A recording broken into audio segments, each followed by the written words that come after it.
The building ahead resembled a modern palace. Glass walls stretching skyward, polished marble steps leading to a grand entrance framed by slender columns. The world outside seemed to dissolve as the car came to a stop. The distant hum of the city swallowed by the manicured silence of the estate. She adjusted the strap of her leather bag on her shoulder, smoothing the crease in her tailored beige trenchcoat. Her fingers trembled just slightly, a telltale sign she fought to suppress. Today was the beginning of something dangerous, and every instinct screamed caution. Claire took a deep breath, the scent of freshly cut grass mingling with the faint aroma of jasmine that floated on the warm breeze. At the door, Marcus awaited, the concierge's tailored black suit impeccable, his smile practiced but genuine enough to disarm. "Ms. Bennett, welcome to Verdant Haven. We've been expecting you." His voice was smooth, like silk sliding over stone. Claire nodded, stepping inside. The lobby was a study in opulence, polished dark wood panels, a crystal chandelier dripping like frozen water from the ceiling, and plush velvet chairs arranged around low tables. The air was thick with the scent of sandalwood candles and the faint murmur of restrained conversations. It was a cage dressed in velvet, she thought, beautiful yet confining. Claire's gaze swept the room, noting the clientele. A man in his 50s with a silver beard chatted quietly with a younger woman whose manicured nails betrayed nervous energy. Across the room, a group of women laughed softly, their designer clothes and flawless makeup at odds with the vulnerability that addiction supposedly brought. Here, addiction was another currency, a subtle badge worn beneath silk. "Let me show you to your room," Marcus said, gesturing down a hallway lined with abstract paintings that seemed to watch her as she passed. Her room was spacious, furnished in muted tones, with a balcony overlooking the grounds. She set down her bag and stared out at the perfectly trimmed hedges and the distant glint of a swimming pool. This place was a fortress, and she was an intruder. Later, Claire met Dr. Evelyn Hart in her sunlit office, where sunlight poured through sheer curtains, casting long shadows across the polished oak desk. Dr. Hart's eyes were sharp, scanning Claire with the precision of a surgeon. "Tell me about your addiction, Claire. What brought you here?" she asked, voice calm yet probing. Claire's practiced smile was steady. "It's been a struggle with prescription painkillers. I've been hiding it for years." She watched for any flicker of disbelief. Dr. Hart nodded thoughtfully. "Verdant Haven is a place for healing, but it's also a place where the truth is hard to face." Their eyes locked, and Claire felt the first real chill since arriving. This woman saw more than she said. In the corridors, Claire caught sight of a woman with piercing green eyes and silk-wrapped hair watching her from the shadows. The woman's gaze was unreadable, but the intensity sent a shiver down Claire's spine. Was it a warning, a challenge, or merely curiosity? As evening fell, the Reham's facade of calm began to crack. Whispers floated through hallways, doors closed a little too quickly, and the controlled chaos beneath the silk smoothness became palpable. Claire understood. Here, trust was a currency far more precious than any designer handbag, and just as fleeting. Her mission was clear: find her sister. But in this labyrinth of secrets and power plays, every step forward risked exposing her own carefully constructed lie. And in a place where everyone hid something, the question was, who would be the first to unmask her? The night stretched long and silent, the shadows growing deeper. Somewhere within these walls, her sister's story waited to be uncovered, and Claire was ready to play the game, no matter the cost. She turned off the bedside lamp and stared into the dark, her mind racing with possibilities and dangers alike. Tomorrow, the real work would begin. The sunlight poured through the floor-to-ceiling windows, casting long, delicate shadows across the polished marble floor, making the space feel less clinical and more like a gilded cage. Every detail, the plush velvet chairs, the glint of crystal decanters filled with herbal tinctures, the faint scent of jasmine and sandalwood, was designed to lull the senses and veil the undercurrents of tension simmering beneath the surface. She adjusted the collar of her cashmere sweater and took a measured breath. Here, among the ultra-wealthy who had traded their empires and excesses for anonymity and recovery, Claire was an intruder with a purpose, a carefully crafted lie wrapped in quiet desperation, her fabricated addiction a cocktail of controlled vulnerability, and just enough truth was the key to entering this world.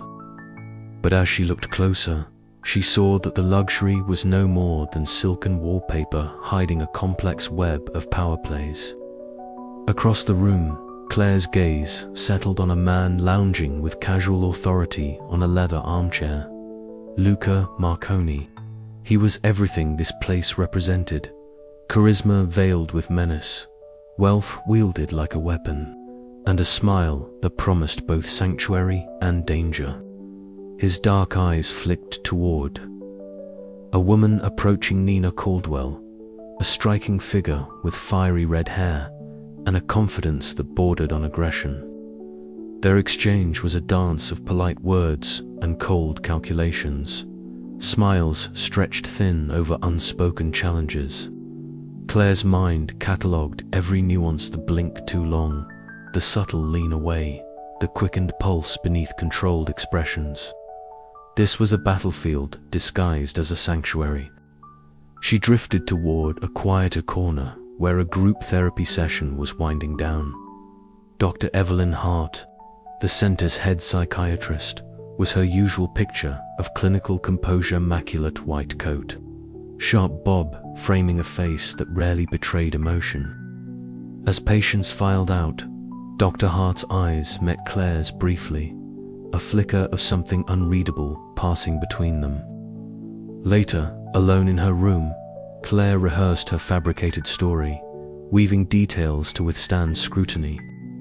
She remembered Mara, the senior nurse who moved silently through the corridors, like a ghost with watchful eyes.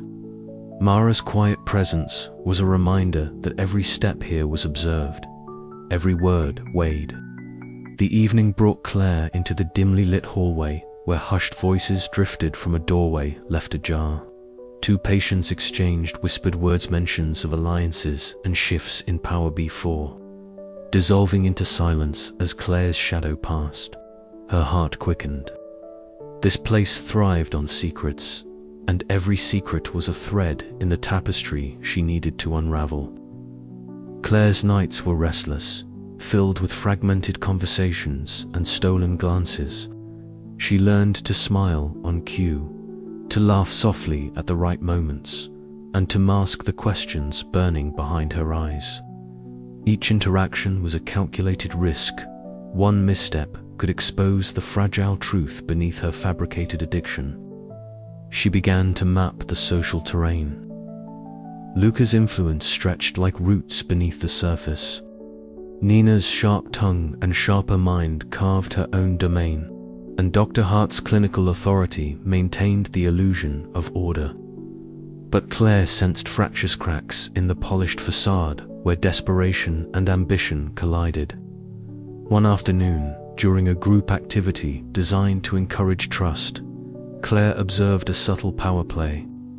Nina, speaking with feigned openness, subtly undermined another patient's confidence, drawing a small but telling smirk from Luca.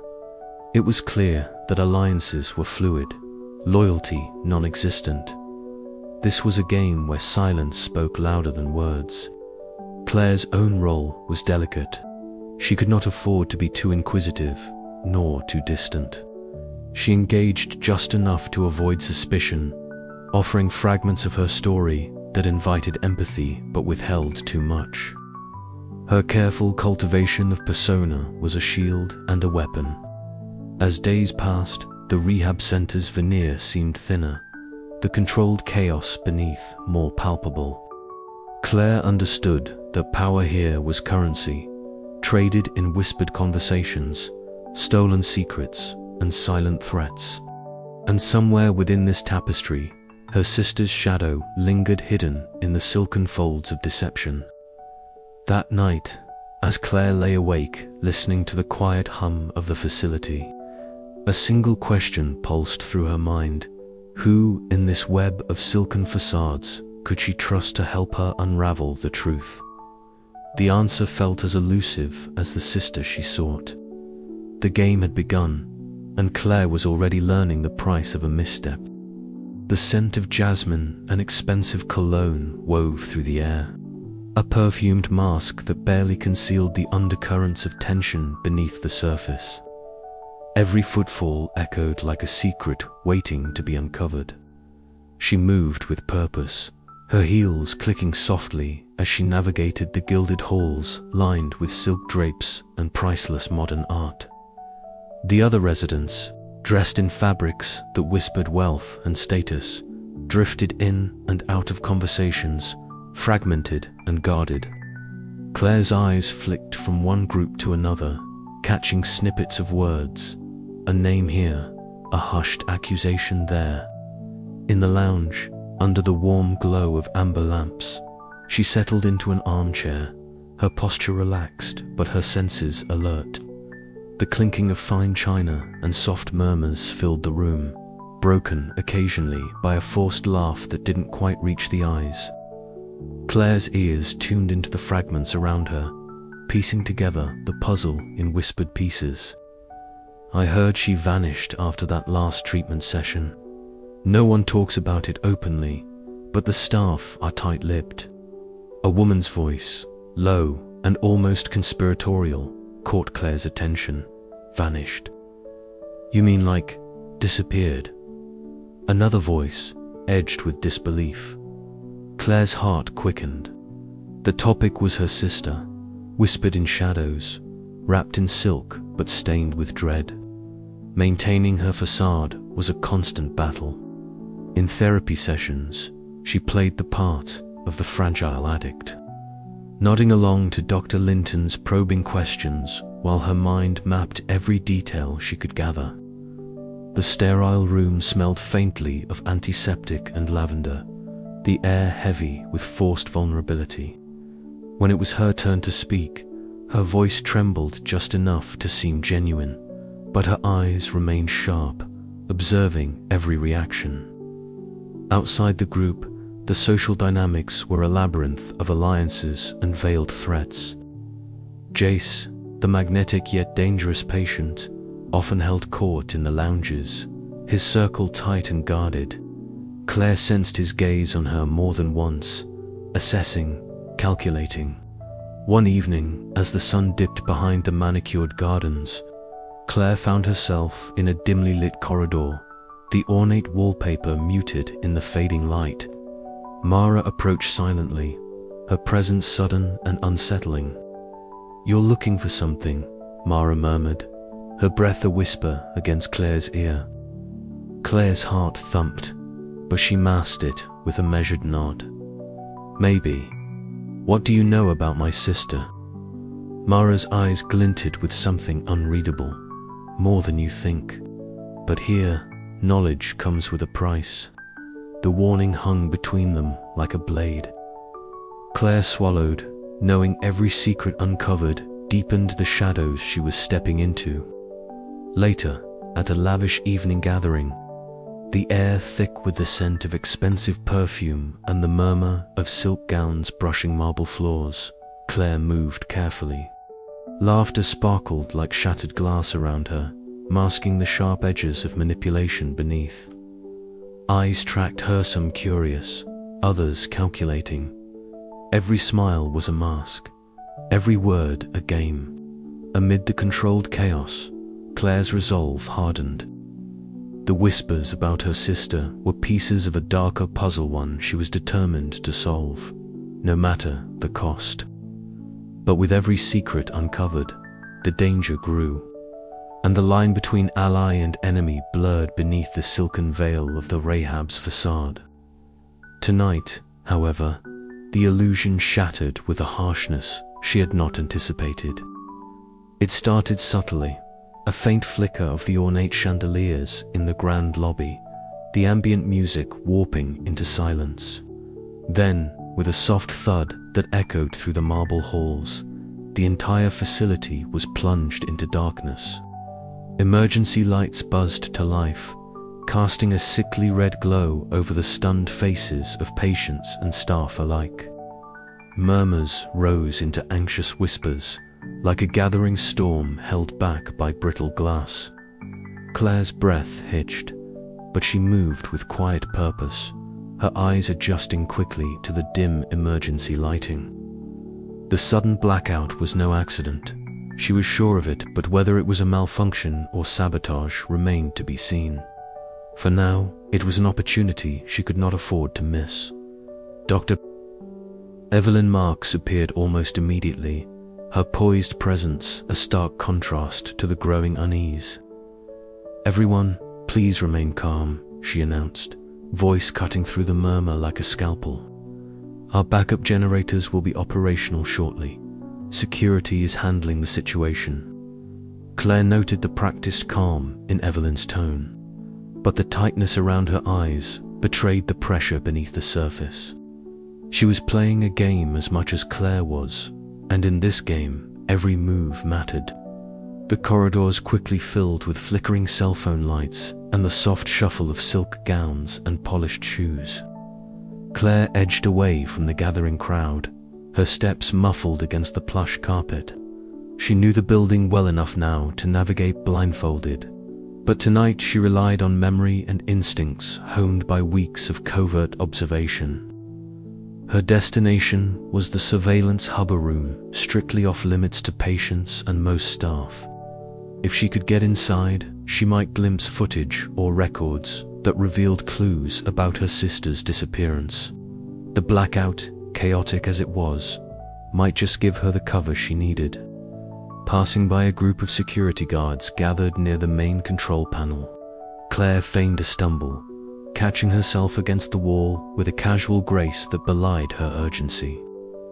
The guards barely glanced at her, distracted by the sudden crisis.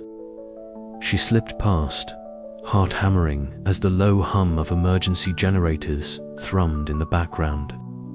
The hallway grew narrower and colder, the scent of expensive cologne replaced by a faint antiseptic temps. Ahead, the door to the surveillance room stood slightly ajar, surprising oversight given the rehab's usual strict protocols. Claire's pulse quickened.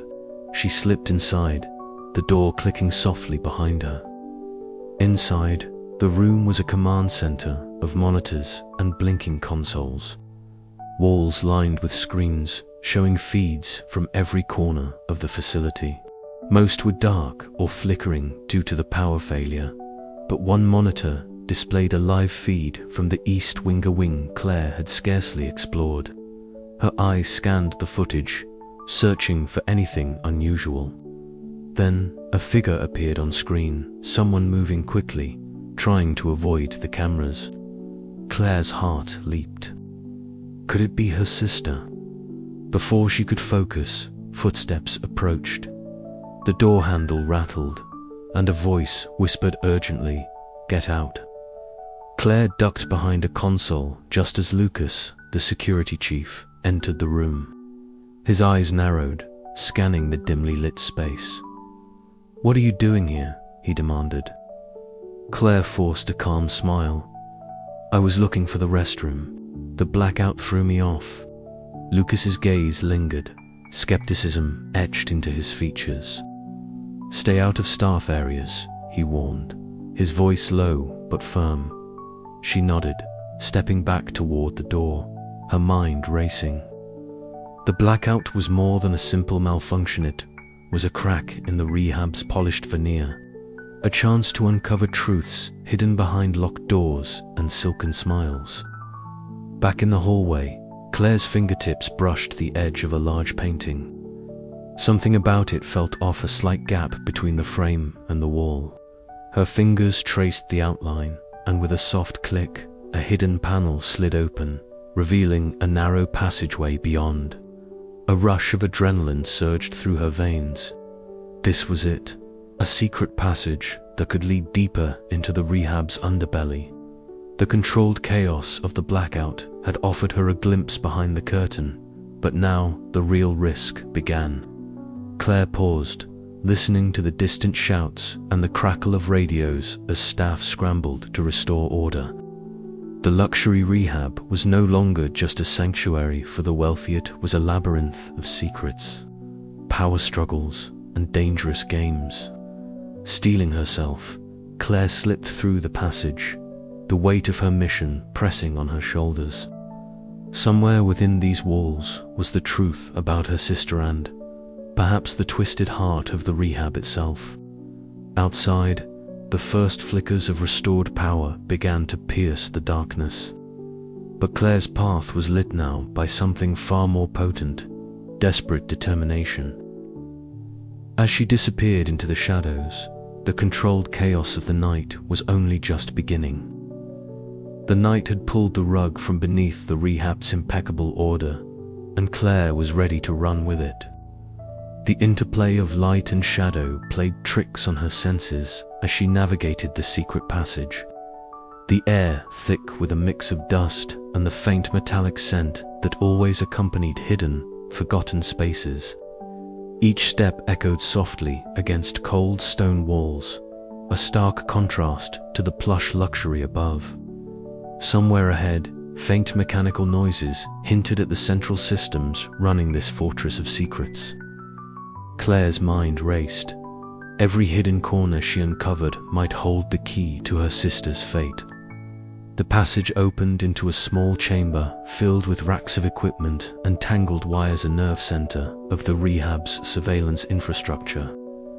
Screens flickered to life as emergency power surged, displaying grainy images from cameras scattered throughout the building.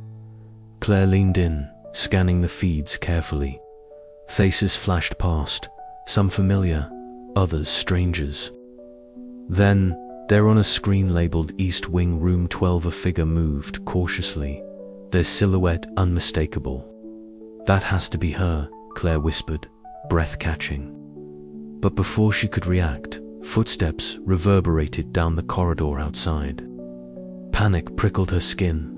She ducked behind a console just as the door creaked open. Lucas's presence was intimidating, his eyes sharp and searching. "This area is off limits," he said, voice low but commanding. "I got lost in the dark." Claire lied smoothly, forcing a weary smile. He studied her for a long moment, then nodded curtly. "Stay out of trouble." As the door shut behind him, Claire exhaled slowly. The window was closing fast. Determined, she gathered her courage and explored the room. Behind a stack of monitors, she found a small keypad. Fingers trembling, she entered the code she'd memorized from a stolen document days before. A panel slid open, revealing a narrow stairwell descending further into darkness. The rehab's secrets were buried deep, but Claire was ready to dig them out, no matter the cost. Outside, the blackout waned, lights flickering back on in hesitant waves. Staff moved with urgent efficiency, corralling patients and restoring the facade of calm. Claire emerged from the hidden stairwell, blinking against the harsh fluorescent light. She was in a service corridor, the scent of industrial cleaners, sharp and unfamiliar. Her heart pounded. She was closer now. Somewhere in this maze of corridors and locked doors was the truth she sought. As she pressed forward, she caught a glimpse of Mara slipping into a lounge. Their eyes met Mara's wary gaze held a spark of recognition. Without a word, Mara nodded subtly, an unspoken message passing between them. Claire's pulse quickened. In this place of silk and shadows, alliances could be forged or broken in a heartbeat. The night's controlled chaos had opened a door, and Claire was stepping through it into the unknown. The tension in the rehab was palpable as the blackout faded into memory. Yet beneath the smooth surface, the echoes of the disruption lingered like a whispered threat. Claire sat quietly in the common room, the soft murmur of conversations and the clink of fine china filling the space. Her mind replayed the night's events, each detail a thread in the tangled web she was unraveling. Her sister's presence haunted every shadow, every secret passage she uncovered, and with every step deeper into the rehab's secrets, Claire felt the walls closing in, but she was far from surrender. The controlled chaos had shifted the balance and Claire intended to wield it like a weapon. The game was on, and the stakes had never been higher. "This place will kill me if I'm not careful," she thought, "but I'll kill it first." And with that resolve, Claire prepared for the next move in a deadly dance where trust was a luxury and survival was everything.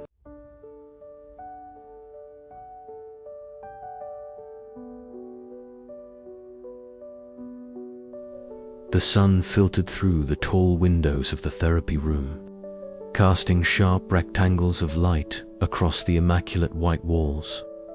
Claire sat stiffly in the plush leather chair opposite Dr. Helena Voss, the lead psychiatrist whose reputation for piercing insight was whispered about among patients and staff alike. Her blue eyes were calm but unyielding as they fixed on Claire, probing beneath the surface. "Tell me again about the nature of your addiction, Doctor," Voss said, voice smooth but insistent. Claire's throat tightened. She had rehearsed this story countless times, half-truth woven with enough detail to convince, but vague enough to avoid scrutiny. "It's prescription pills," she said carefully, meeting the doctor's gaze. "Painkillers mostly. After an injury." Dr. Voss nodded slowly, her fingers steepled in contemplation. "And how long have you been struggling with this?" "Nearly a year," Claire replied, her voice steady despite the tightening knot in her stomach. The doctor's eyes flickered briefly, as if measuring the weight behind Claire's words. "Withdrawal symptoms." Claire nodded, forcing herself to recall the textbook signs she'd researched. Insomnia, nausea, irritability. As the session progressed, Claire felt the shadows of doubt creeping into her carefully crafted story. The questions were surgical, designed not just to understand but to unsettle, to peel away the layers of denial patients often cloaked themselves in. She could see the method behind the clinical facade, the subtle psychological probes intended to break down defenses and expose hidden truths. When the session ended, Claire rose with a polite nod, but her mind raced. She knew she had to sharpen her act. Any slip could unravel everything. In the hallway, Nurse Marla observed Claire's retreating figure with a curious mix of warmth and wariness. The nurse's gentle smile didn't quite reach her eyes, which flicked to a clipboard held tightly in her hands. Claire caught the glance and forced a brief, polite smile in return, aware that every interaction was being catalogued. Later that afternoon, the group therapy session brought a different kind of challenge. The room was arranged in a circle, soft voices filling the space as patients shared their stories, fractured confessions that bled vulnerability. Claire listened, the weight of their pain pressing against the polished veneer of the rehab. When it was her turn, Claire rehearsed calmness, speaking in measured tones about her fabricated struggles. But beneath the surface, a flicker of panic surfaced. How long before the cracks in her story showed? How long before someone saw through the veil? After the session, she retreated to her room, the silence a refuge from the controlled chaos outside. The city lights spilled through the window, casting long, restless shadows. Claire spread out her note snippets of overheard conversations, behavioral observations, and her own reflections. The patterns were emerging, psychological manipulations masked as therapy, subtle controls woven into the fabric of daily life here. She realized the rehab was not just a place for healing, but a battleground of wills, where power was exercised beneath the silk-smooth surface, and addiction was both a weapon and a cage. As night deepened, Claire's resolve hardened. Her sister's disappearance was entwined with these dark methods, and to uncover the truth, she would have to navigate this treacherous labyrinth without losing herself for her carefully crafted disguise. The veil of addiction was thinner than she thought, and the stakes far higher. But Claire had no choice. The game was just beginning, and the true cost of her deception had yet to be revealed. The luxury rehab, with its polished marble floors and carefully curated art, concealed a ruthless hierarchy that dictated not only treatment, but survival. The revelation came on a day when the usual calm of the center was punctuated by hushed whispers and furtive glances. Victor Harrington, a man whose reputation preceded him, held court in a secluded lounge reserved for the elite. Claire had seen him before. His presence was magnetic and intimidating, a wolf in cashmere. She lingered at the periphery, pretending to adjust the hem of her blouse while her eyes darted around, cataloging the players in this dangerous game. Victor's voice was low but commanding as he spoke to a small group of patients who hung on his every word. They were not here for recovery, but for influence, trading favors and secrets like currency. Claire understood then that her mission to find her sister was entangled in these webs of power, and any misstep could be fatal. Later, in the sterile corridors lined with soft lighting, Lena Morales appeared like a shadow slipping through the silence. Her approach was deliberate, each step measured. Lena was Victor's closest confidant, the gatekeeper who filtered access to the inner circle. She stopped in front of Claire, her eyes gleaming with suspicion and amusement. "You're new," she said, voice barely above a whisper, "but not new enough to not understand the rules. Loyalty is currency here, and we're not generous with it." Claire forced a smile, feeling a cold sweat prick at her temples. This was a test, a veiled warning that she couldn't afford to ignore. She nodded, careful to keep her tone steady. "I'm here to heal, like everyone else." "Healing," Lena echoed, her smirk widening.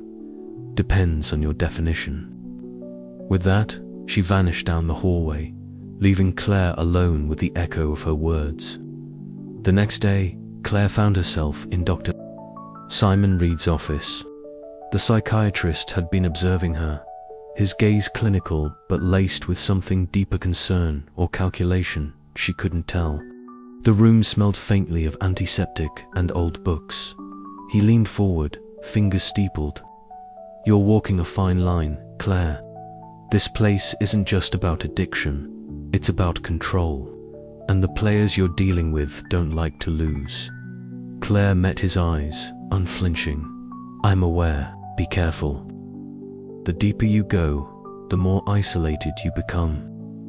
Trust is a scarce commodity here." His words lingered as Claire left, the warning settling in her bones. She realized that trust was not a gift she could afford to give or receive lightly.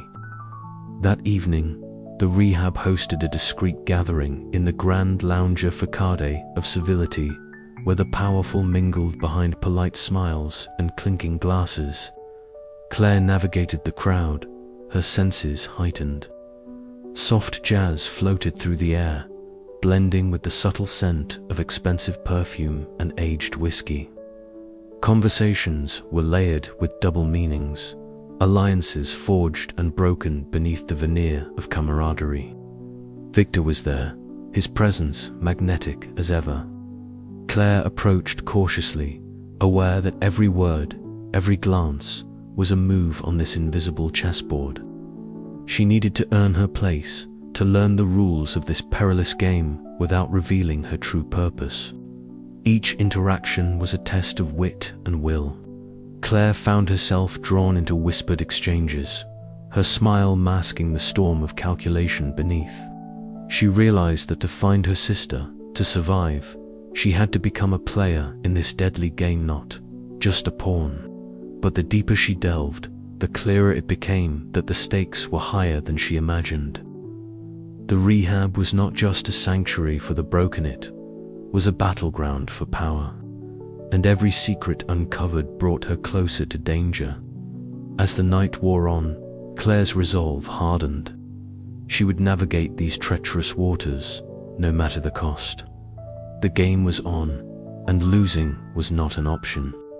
Claire lingered in the lounge, a place where silk curtains draped luxuriously over tall windows, and the polished marble floors reflected the dimmed chandeliers like cold stars. Her eyes scanned the room, keenly aware of every shadow, every whispered conversation that might carry a hidden meaning. It was late, the kind of late where the facade of the rehab began to crack, and truths long buried might surface. She sipped her herbal tea, the warmth doing little to settle the nervous flutter in her chest.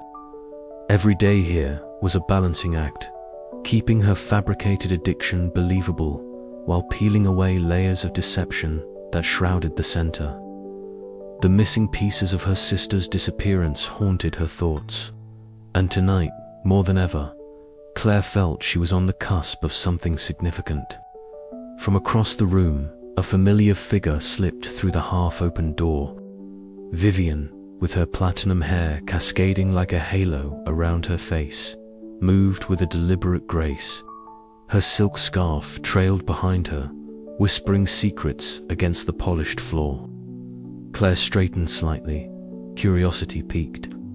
Vivian was an enigma, one of the few patients who seemed to know more than she let on, her sharp eyes reflecting a wary intelligence.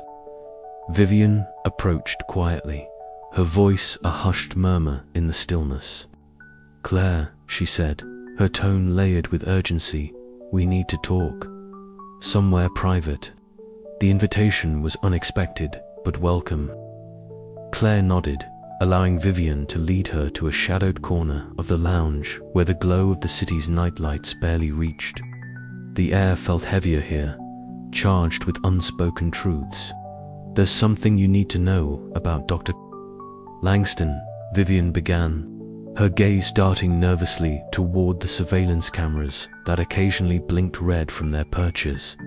"He's not the man everyone thinks he is." Claire's heart quickened. Dr. Langston was the rehab's founder, a man revered by staff and patients alike, his silver hair and calm demeanor a symbol of safety and healing. But Vivian's words hinted at a darker reality. "What do you mean?" Claire whispered, leaning in.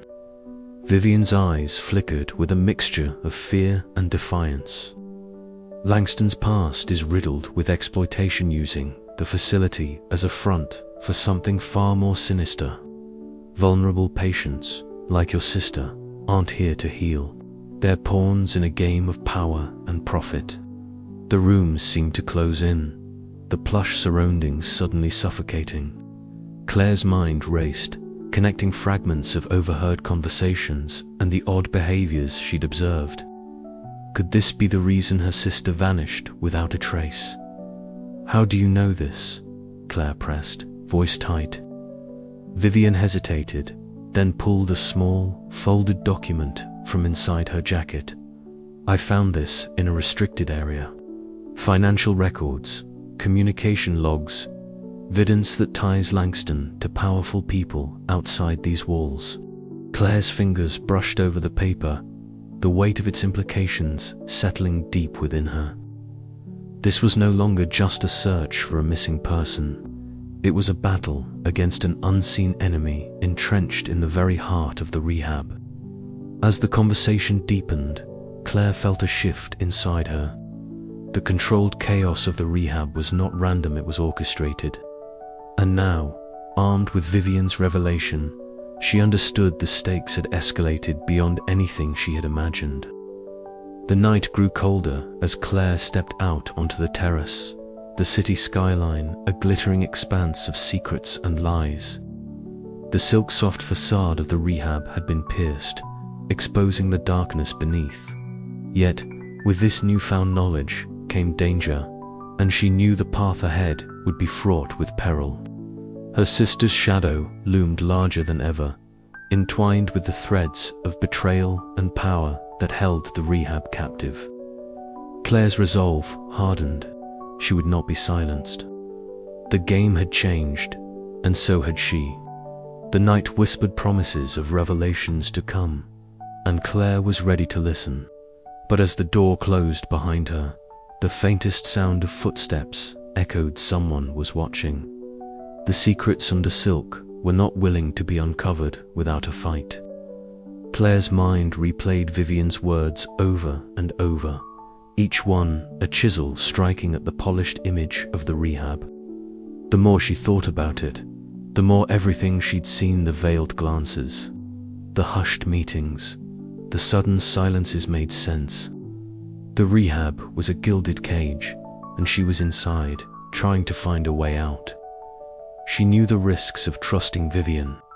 Alliances here were as fragile as the silk scarves that adorned the patients, but the alternative, remaining in ignorance, was unthinkable. Her sister's fate depended on uncovering the truth, no matter how dark or twisted it became. As dawn approached, Claire retreated to her room, the city lights fading into the morning haze. Her thoughts were a storm of fear and determination. Somewhere in this luxury prison, the answers awaited, and she would find them, even if it meant tearing apart the very fabric of the rehab's silk-soft lies. The game was far from over. The elegant chandeliers cast fractured reflections on the polished mahogany floor, and the murmurs of the wealthy patients mingled with the soft clink of crystal glasses. Yet, amid this veneer of leisure, Claire's instincts screamed that something was amiss. Evan's movements were too measured, too deliberate. She had noticed him slipping a folded note into his pocket moments after a brief, hushed exchange with one of the staff members, a woman with a practiced smile but eyes that betrayed a calculating edge. The note was small, but its significance loomed large in Claire's mind. She shifted in her seat, heart pounding not from fear but from the sting of betrayal's possibility. Evan had been her closest ally in this gilded cage, a patient whose charm and apparent candor had earned her fragile trust. Now, that trust wavered on a knife's edge.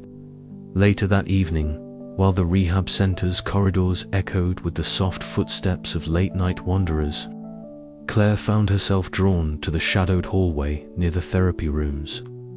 There, voices whispered, frantic and low. Mara, her quiet confidant, huddled with another patient, their faces etched with fear and urgency. "Evan's been seen meeting with staff after hours," Mara said, her voice barely above a breath. "They say he's feeding them information about us." Claire's stomach tightened. The paranoia she'd tried so hard to suppress now surged like wildfire. The rehab was no sanctuary. It was a chessboard where every piece moved with hidden intent. Determined to confront the truth, Claire arranged to meet Evan in the secluded garden under the moon's pale glow.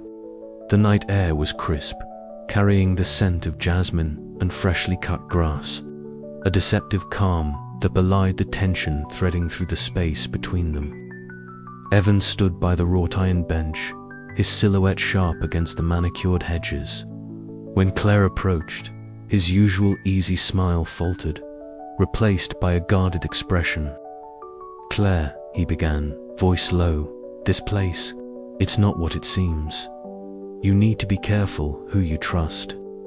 She searched his eyes, looking for the honesty she once believed in. "Then why the secrecy? Why the notes?" He hesitated, then sighed. "It's bigger than either of us. If you want to survive here, you learn to play along or you don't last." The weight of his words settled uneasily. Was he warning her or manipulating her? The lines blurred, and Claire realized that in this game, trust was a currency few could afford. The following day, group therapy brought its own trials. Dr. Lillian Marsh presided with an unsettling calm, her silver-streaked hair gleaming under the soft lights. Her questions, though measured and polite, carried the weight of an interrogation. "So, Claire," Dr. Marsh's gaze pierced through the room, "how are you finding your relationships here? Trust is essential to recovery, but it's also fragile, isn't it?" Claire forced a steady smile, feeling the invisible eyes of the staff and patients alike. Each word was a test, each response a potential misstep. As the session progressed, Claire's mind raced. The fractures in her alliance with Evan had splintered her sense of safety. Now, surrounded by silken secrets, she was alone in a sea of veiled threats and whispered betrayals. The air was thick with the scent of blooming jasmine and freshly cut grass. Yet despite the sensory richness surrounding her, an icy coldness gripped her heart.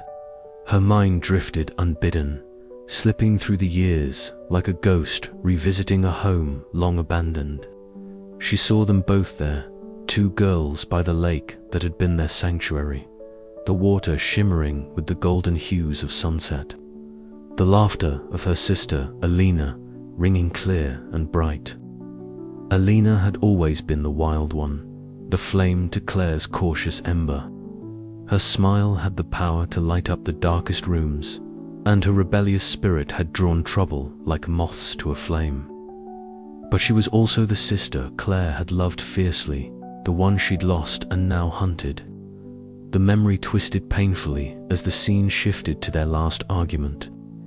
Years ago, but etched into Claire's heart with brutal clarity. Words had been exchanged in anger, sharp and unforgiving. Words that had pushed Alina away just before everything spiraled out of control.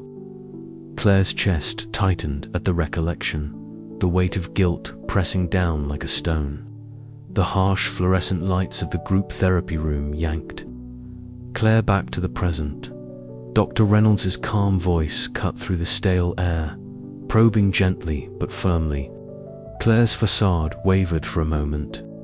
The carefully constructed mask of the struggling addict threatened to crack. She clenched her fists beneath the table, fighting to steady her breath as eyes studied her, some sympathetic, others suspicious.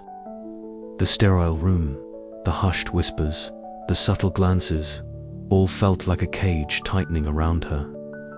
After the session, Claire retreated to the rehab's library, a quiet sanctuary lined with shelves, heavy with leather-bound tomes and glossy magazines. Her fingers traced the spines until they paused on a worn book tucked away in a forgotten corner. As she opened it, a folded piece of aged paper slipped out, its edges frayed and yellowed. The note bore a cryptic message, its ink faded but still legible beneath the silk. "The truth waits to be unraveled. Trust no one but the shadows." A shiver ran down Claire's spine as she folded the note carefully and slipped it into her pocket. The shadows gathering in the room seemed to deepen, the silence swelling with the weight of unseen eyes. The rehab's polished veneer suddenly felt fragile, threatening to shatter beneath the pressure of secrets too long buried. Later that evening, in the dim glow of the lounge's fireplace, Claire found herself seated beside Martin, whose presence was at once comforting and enigmatic. The crackling flames painted their faces in flickering light, casting long shadows that danced on the walls. They spoke in hushed tones, their conversation a careful dance of trust and guarded truths. Martin's knowledge of the rehab's inner workings hinted at alliances and betrayals lurking beneath the surface. As Claire shared fragments of her past and the mysterious note, she sensed a shift, a tentative alliance forming that could either be a lifeline or a trap. The room felt charged with a fragile hope, yet the unspoken threat of discovery lingered like a spectre. Night deepened outside, wrapping the rehab in a cloak of silence. But inside, Claire's resolve hardened. The echoes of the past no longer whispered just of loss. They called her toward a reckoning, a confrontation with shadows that stretched far beyond her sister's disappearance. In this place where silk-masked chaos and power games played out behind polished smiles, Claire's journey was just beginning. But as the embers sputtered low, a single question burned bright in her mind. How deep did the darkness go, and what price would she pay to unearth the truth? The night held its breath, waiting for Claire to decide her next move.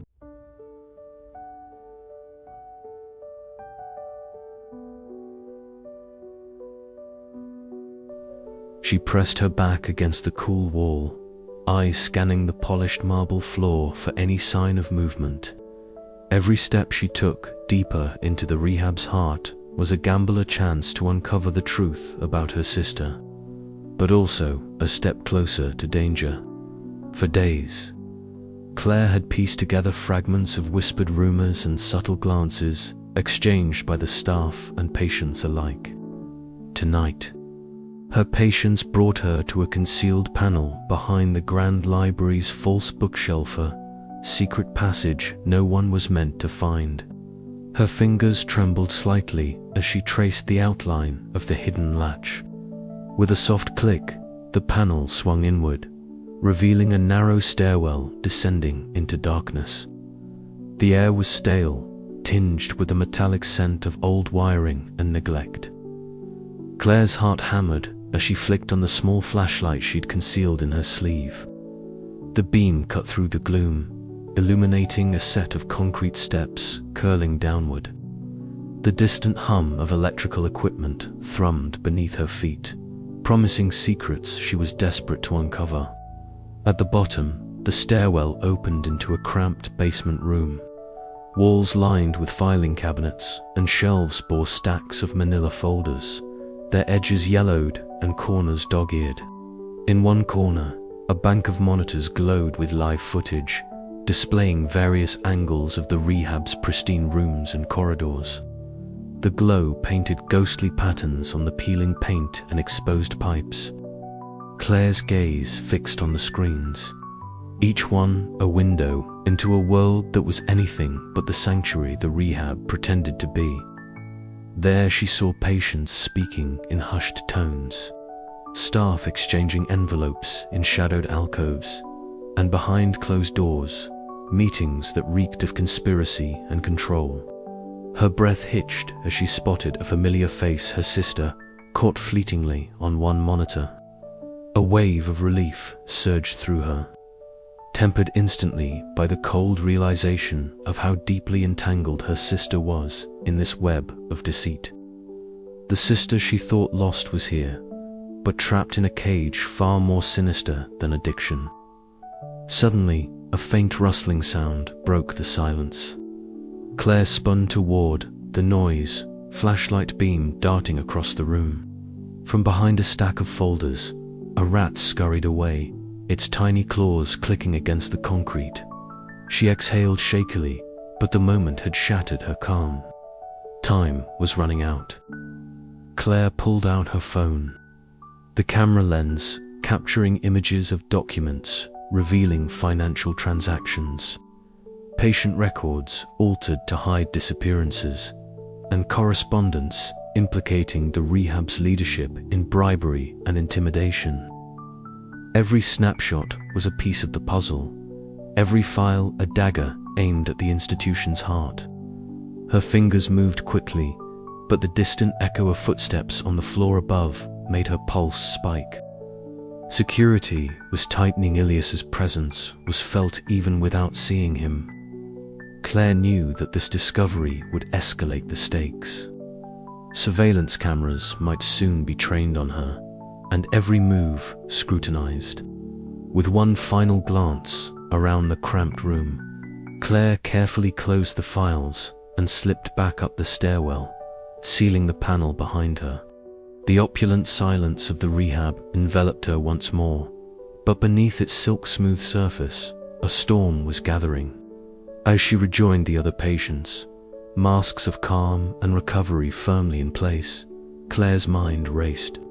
The truth was within reach, but so was exposure. To save her sister and dismantle the empire built on lies, she would have to navigate the tightening noose with greater cunning and courage than ever before. The game had changed, and Claire was ready to play it to the end. The glossy veneer of the rehab center was nowhere to be found here, just raw nerves and fragile truths laid bare in the quiet hum of whispered confessions. Around her, the other patients shifted, each battling their own demons, but for Claire, the weight of her fabricated addiction felt heavier with every passing minute. Dr. Evelyn Marks sat opposite her, poised and clinical eyes sharp beneath thin-rimmed glasses. Her voice was calm, measured, but its undertone hinted at a deeper probing. "Claire, would you like to share how you've been feeling since your last session?" Claire's throat tightened.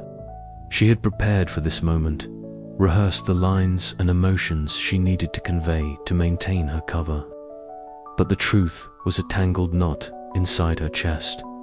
The fear of discovery, the exhaustion of constant vigilance, the gnawing doubt about whether she could ever truly find her sister here. "I've been struggling," Claire whispered, voice barely audible. Her fingers trembled as she tightened her grip on the silk scarf looped around her neck, the only comfort she allowed herself in this cold, clinical space. "Some days are harder than others." A faint murmur of empathy rippled through the group, but Claire's gaze darted nervously to Jasper. His lean frame was relaxed, but his eyes held a piercing intensity, watching her unravel with something unreadable, suspicion or amusement, perhaps both. "It's okay to be vulnerable," Dr. Marks encouraged, leaning forward slightly. "This is a safe space. Your honesty is important, Claire." The words were meant to soothe, but they only heightened Claire's anxiety. Vulnerability was a luxury she couldn't afford. Not here, not now. Her breath hitched. The carefully constructed mask she'd worn since arrival threatened to crack, and the flood of emotions she'd kept tightly bottled surged forth. Tears pricked at the corners of her eyes, her voice breaking as the room seemed to tilt around her. I don't know if I can do this," she blurted out, the words raw and unfiltered. "I'm scared. I'm so scared." A silence fell, heavier than before. The eyes of the room fixed on her, some with concern, others with quiet judgment. Mara, sitting nearby, exchanged a brief glance with Jasper, her expression unreadable but sharp with calculation. Dr. Marks's face softened, her tone gentle but firm. "Thank you for your honesty, Claire. It takes strength to admit fear. We will work through this together." Claire nodded, swallowing the lump in her throat. But inside, panic churned. Every second this facade faltered was another step closer to losing everything: her mission, her sister, and perhaps even herself. After the session ended, Claire retreated quickly to her room. The soft click of the door behind her a small refuge from the watchful eyes. She drew the silk curtains closed, the heavy fabric muffling the distant sounds of the rehab's controlled chaos. The dim light cast shadows on the walls, mirroring the turmoil inside her. She sank onto the edge of the bed, hands clenched into fists. The mask had slipped, and now the question loomed. Could she gather the strength to rebuild it before suspicion took root and her carefully woven plan unraveled? Her phone buzzed silently on the bedside table, a message from an unknown number flashing, "Be careful who you trust. They're watching." Claire's pulse quickened, the stakes clearer than ever. The game was shifting, and she was dangerously exposed. But surrender was not an option. Not when the truth about her sister and the rehab itself was still buried somewhere beneath the silken shadows. Taking a deep breath, Claire steeled herself. She would face whatever came next. But the mask, fragile as it was, would have to be stronger than ever. Outside, the night deepened, the luxury rehab center, a glittering cage of secrets, power, and controlled chaos. And Claire was trapped in the heart of it all, with everything to lose. Her mission was far from over, and the cost of failure was unthinkable. The therapy room's sterile walls seemed to close in as Claire's breakdown settled like a storm's aftermath. Faces blurred with concern and quiet gossip, whispered theories about the girl who couldn't keep her act together began to circulate, some sympathetic, others laced with suspicion. Jasper's eyes lingered on Claire with a new edge, calculating and cold. Mara's sharp gaze followed, her lips pressing into a thin line, weighing the implications. Trust here was currency, and Claire had just risked bankruptcy. But Claire knew one thing with absolute clarity: the deeper she sank into this web, the more dangerous the stakes. And sometimes, the mask must fall to survive. The question was, how long before the next crack would shatter everything? Claire closed her eyes, fingers pressing against her temples as she battled the rising tide of panic. Every heartbeat echoed the fragile balance she danced upon, a balance between truth and deception, hope and despair. Outside, the night whispered secrets through the rustling silk curtains. Inside, Claire vowed to keep fighting, no matter what it cost. The game was far from over, and in the shadows of the rehab, nothing was ever as it seemed. The hallway was deserted, the opulence of the rehab center swallowed in the late hours' hush.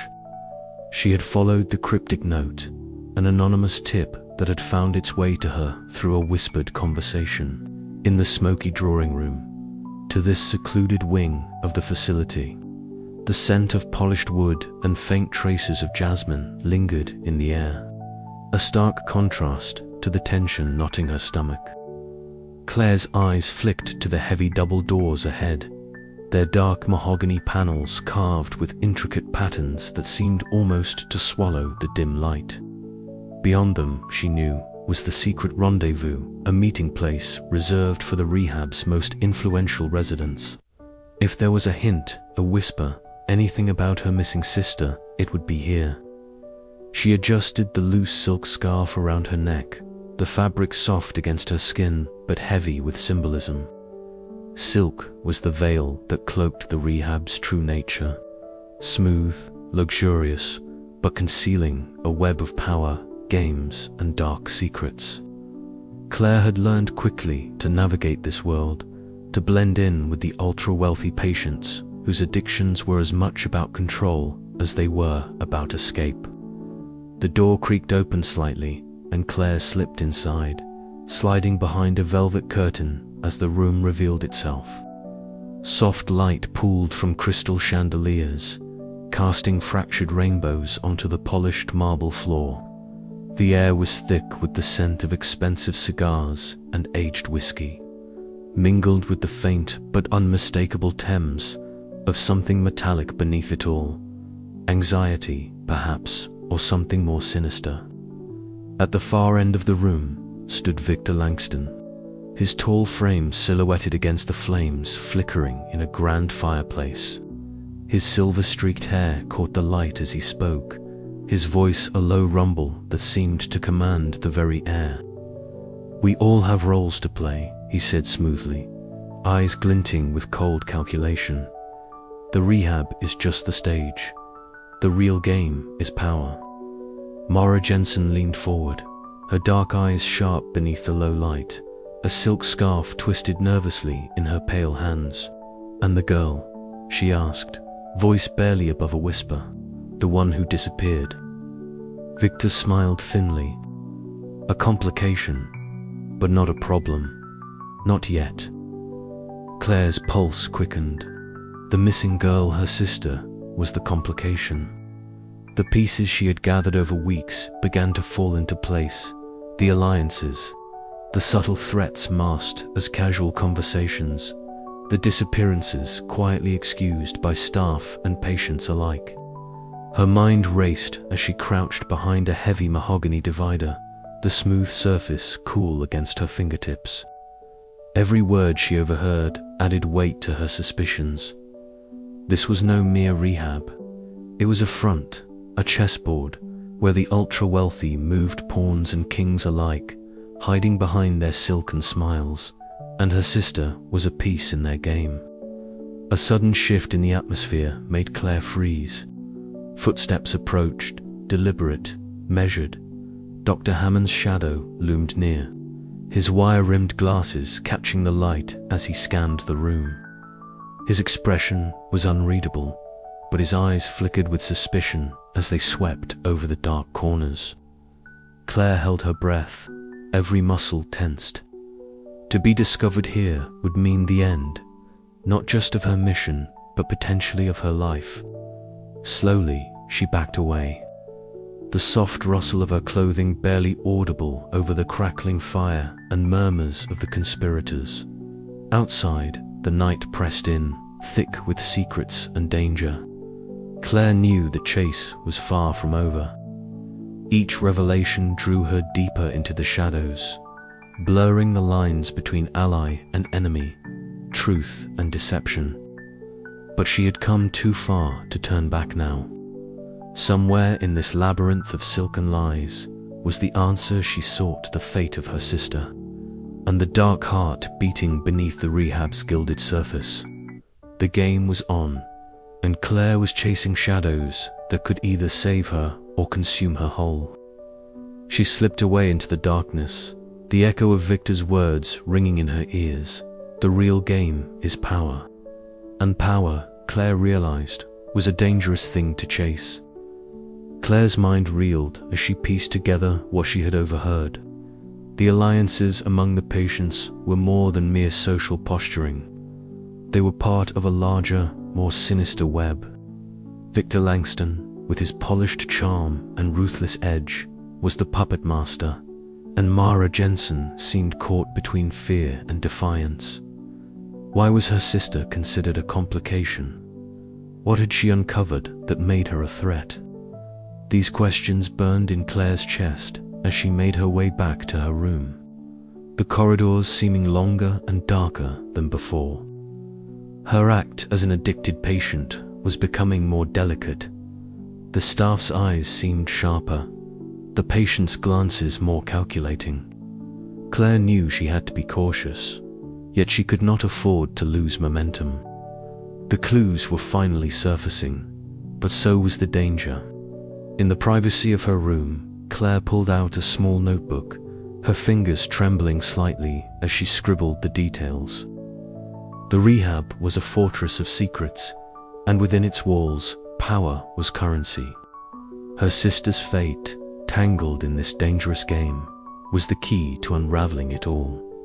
But time was running out, and the shadows she chased were closing in.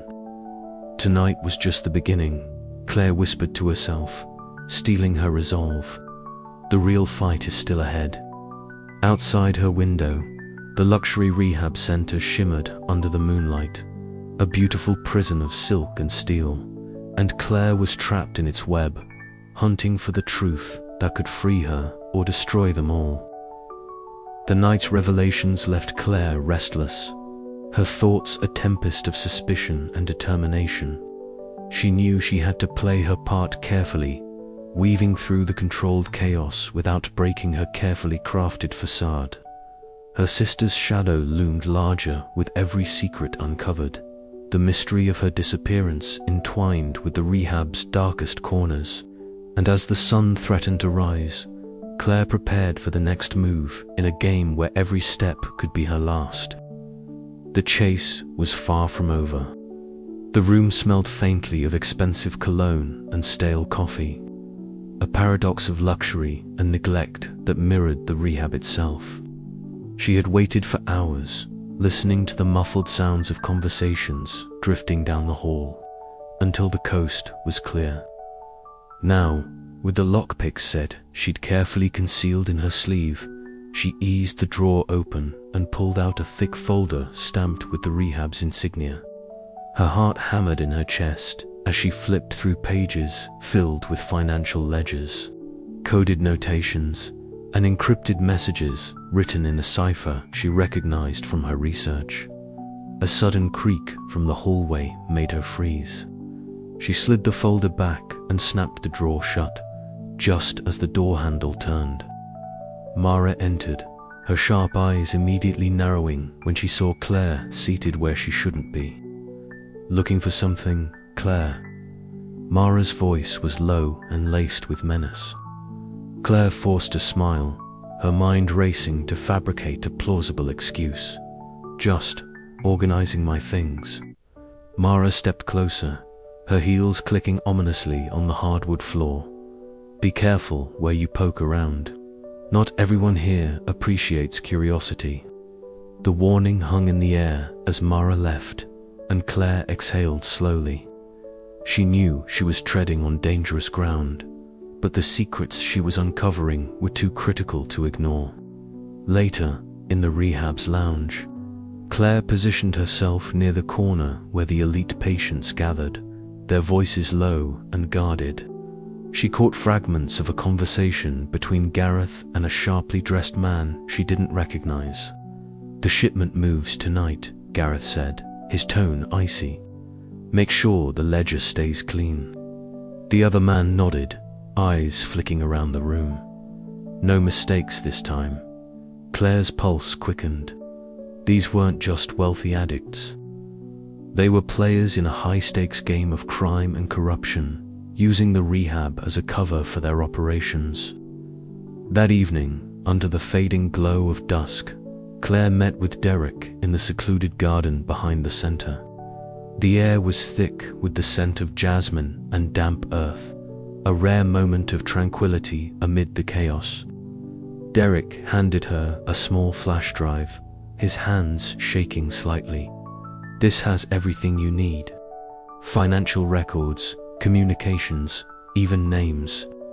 But be careful. They watch us closely."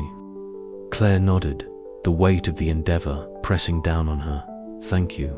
This could change everything." Back in her room, Claire plugged the drive into her concealed laptop, eyes scanning lines of data that painted a damning picture. Money laundering, human trafficking, and a network that stretched far beyond the rehab's gilded walls. Just as she decrypted a critical file naming several high-profile residents, a sharp knock at the door jolted her out of her concentration. Her heart leaped. Who could it be at this hour? She swallowed her fear and moved silently to the door, the encrypted secrets burning in her mind. The game was no longer just about finding her sister. It was about surviving the deadly web of deceit she had just uncovered. Claire's resolve hardened. She would untangle every thread, no matter the cost. But with every secret revealed, the danger grew a dangerous dance beneath the silk that could unravel everything she fought for. As the night deepened, Claire stared out the window, the city lights flickering like distant stars. The rehab's facade was cracking, and she was right in the middle of the storm. The question wasn't if she would be caught, it was when, and when that moment came, would she be ready? Claire's heart hammered steadily, each beat echoing in the silence as she crouched by the mahogany desk, careful to avoid the creak of floorboards that would betray her presence. The dim desk lamp cast long, jittery shadows across the room, flickering faintly as if warning her to stop. Her fingers trembled slightly as they flipped through the sealed manila folders, scanning hastily but methodically for anything at all that might shed light on the dark undercurrents suffusing the rehab center. Minutes stretched and blurred together, the silence broken only by the faint rustle of paper and the distant hum of air conditioning. Then she found ITN encrypted USB drive hidden beneath a false bottom in the drawer. Her breath caught. This was no ordinary patient file. This was something else entirely. Claire slipped it carefully into her pocket, her mind racing with possibilities. But the quiet was shattered by the sound of footsteps, deliberate and slow, approaching the office door. Panic surged through her veins as the knob twisted. Dr. Evelyn Hart stepped into the doorway, her white coat, pristine eyes, sharp and unblinking. "Claire," she said softly, almost amused, "I wondered how long you'd last snooping around my office." Claire froze, the weight of exposure pressing down. Dr. Hart's calm facade cracked just for a moment, a flash of something colder. Darker before she smiled again, thin and unreadable. "You're treading dangerous ground," she warned, stepping inside, closing the door behind her. "This place isn't what it seems, and neither am I." The revelation hit Claire like a punch to the gut. The woman she had tentatively trusted, the figurehead of healing and hope, was hiding something far more sinister. Days later, Claire met Lena in the rehab's ornate garden, a sanctuary of manicured hedges and blooming jasmine that felt incongruously peaceful against the chaos inside. The night air was thick with the scent of flowers, masking the tension that hung between them as they whispered urgent words. "Hart's not just a therapist," Lena said, glancing nervously over her shoulder. "She's involved in things that could ruin us all." Claire nodded, the weight of the truth settling heavily. Allies were few and fragile here. Trust was a commodity rarer than sobriety. Meanwhile, Marcus Lee, the security chief, lingered in the shadows outside the therapy wing. His presence was a constant reminder of the watchful eyes that guarded the rehab's secrets. The faint beep of surveillance monitors punctuated the oppressive silence, a soundtrack to the tightening noose around Claire's neck. With each revelation, Claire's mission grew more perilous.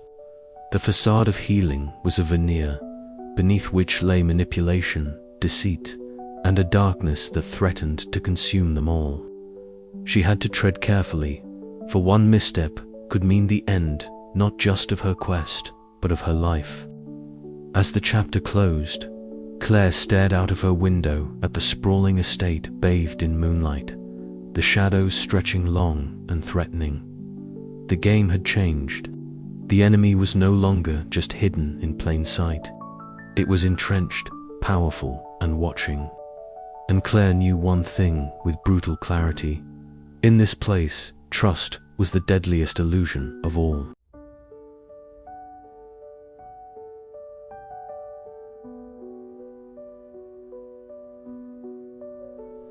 Every step echoed softly, betraying the silence she so desperately sought.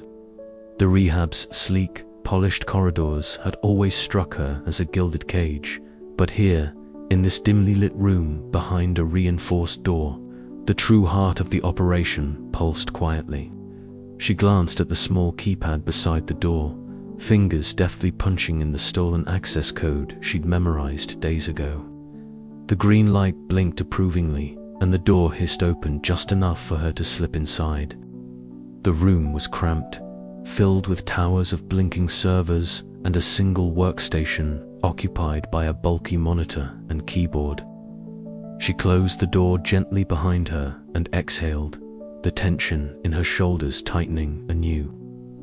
Claire settled into the chair, her eyes adjusting to the pallid glow of the screen. Her fingers hovered momentarily above the keyboard, recalling every detail of the hacking tutorials she'd devoured in secret. This was no ordinary infiltration. The rehab's tech defenses were formidable, designed to protect the secrets of its wealthy clientele and the institution's shadowy dealings.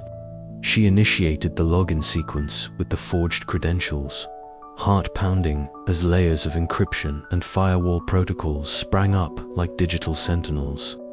Each bypass was a calculated dance of patience and precision, a game of cat and mouse she could ill afford to lose. Her pulse thundered in her ears as she slipped past the last security barrier, granting her access to the restricted core database. the screen filled with folders and files labeled with nondescript names, but Claire's instincts guided her to financial documents first. Rows of spreadsheets and transaction logs revealed an intricate web of offshore accounts, shell companies, and wire transfers. Her eyes darted across the numbers and coded annotations, piecing together a story of greed masked beneath the guise of therapeutic care. Suddenly, a folder marked Confidential Communications caught her eye. Opening it, she found encrypted emails and message logs between the rehab's founder and several influential patients, including Victor. The tone was chillingly transactional, discussing favors, silenced scandals, and the disposal of inconvenient truths. A soft creak from the hallway snapped Claire's attention to the door. Her heart leaped into her throat. She hastily minimized the files and slipped the USB drive into the port, transferring the data with trembling hands. Every second stretched unbearably as footsteps approached, slow and deliberate. She froze, the glow of the monitor painting her face in ghostly light. The door handle rattled briefly, then moved away. Claire exhaled in relief, but knew the danger had only just begun. Clutching the USB tightly, she slipped back into the shadows of the corridor, the weight of what she'd uncovered pressing heavily in her mind. She had crossed a line, one that might cost her everything, but there was no turning back now. As she melted into the controlled chaos of the rehab's nocturnal rhythms, Claire's resolve hardened. The secrets behind the silk-smooth facade were unraveling, and with every thread she pulled, the stakes climbed higher. Yet, amid the tightening noose of suspicion and surveillance, her determination to find her sister and expose the truth burned brighter than ever. Her mission had evolved from mere infiltration to a dangerous gambit of power and survival. The lines between right and wrong blurred in the shadows, but Claire knew the game she'd entered was far from over. Somewhere within the labyrinth of lies and deception, the missing pieces awaited, and she would stop at nothing to find them. The quiet of the night was shattered by the distant echo of footsteps and hushed voices, a reminder that the watchful eyes of the rehab's elite were always lurking. Claire's pulse thrummed with a mixture of fear and fierce determination as she prepared for the inevitable confrontation that lay ahead. She had crossed the line, and the game was now hers, to win or lose. With the USB secured, Claire vanished deeper into the night, the weight of the secrets it held a cold fire in her pocket. The luxury rehab center was no sanctuary. It was a battleground veiled in silken lies, and she was ready to fight. The luxury here was suffocating an opulent cage that masked the rot beneath. She had been here long enough to sense the undercurrents swirling beneath the veneer of civility, the power plays hidden behind polite smiles and silk scarves. Today, the atmosphere was thicker, charged with a tension that set Claire's nerves on edge. She found herself in the common room, an expansive space filled with plush velvet chairs and heavy curtains that dulled the afternoon light to a muted glow. The elite patients lounged in clusters, their conversations hushed but loaded with meaning, eyes flickering with suspicion and veiled threats. It was a battlefield disguised as a sanctuary. Claire's gaze drifted to Lena, the undisputed queen of this microcosm. Lena's statuesque figure was draped in shimmering silk, her pale eyes scanning the room with an imperious detachment. The woman had a reputation for controlling the patient factions here, her influence extending like roots beneath the surface. Claire's latest discoveries had clearly unsettled her. A murmur passed through the room as Claire approached a small group near the grand fireplace. She felt the weight of dozens of eyes, the silent judgment. Whispers floated to her ears, snippets of conversations about loyalty and betrayal, alliances fraying under pressure. Claire's heart quickened. She was poking a hornet's nest. As she moved closer to Lena, the air seemed to crackle. Their eyes locked. Lena's cold, calculating gaze met Claire's steady, unflinching stare. The room fell into a hush as the two women sized each other up, the tension palpable. The rustle of silk dresses and the faint scent of expensive perfume filled the charged silence. Without warning, Lena stepped forward, her voice low and sharp. "You're stirring trouble, Claire. This place is a delicate ecosystem. One wrong move and it all collapses." Claire's reply was calm but firm. "Maybe it's time it did." The words hung in the air like a challenge. Suddenly, Lena lunged, her hand shoving Claire's shoulder with a force that sent her stumbling back. A crystal glass toppled from a nearby table, shattering loudly on the marble floor. The sound echoed through the room, breaking the fragile calm. Gasps and startled cries erupted as patients and staff alike reacted to the sudden violence. Dr. Mallory appeared instantly, his composed demeanor faltering for a fraction of a second as he surveyed the scene. "Enough," he commanded, his voice cold and authoritative. But the damage was done, the tension had exploded. Claire steadied herself, eyes locked on Lena, who now wore a triumphant, dangerous smile. The room was no longer a sanctuary but a battleground. Alliances shifted, visibly some patients moved away, wary of choosing sides, while others whispered fervently, their loyalties tested. Jasper appeared at Claire's side, his usual nervous energy replaced with guarded concern. "You're shaking the foundation, Claire. Be careful, this could get ugly."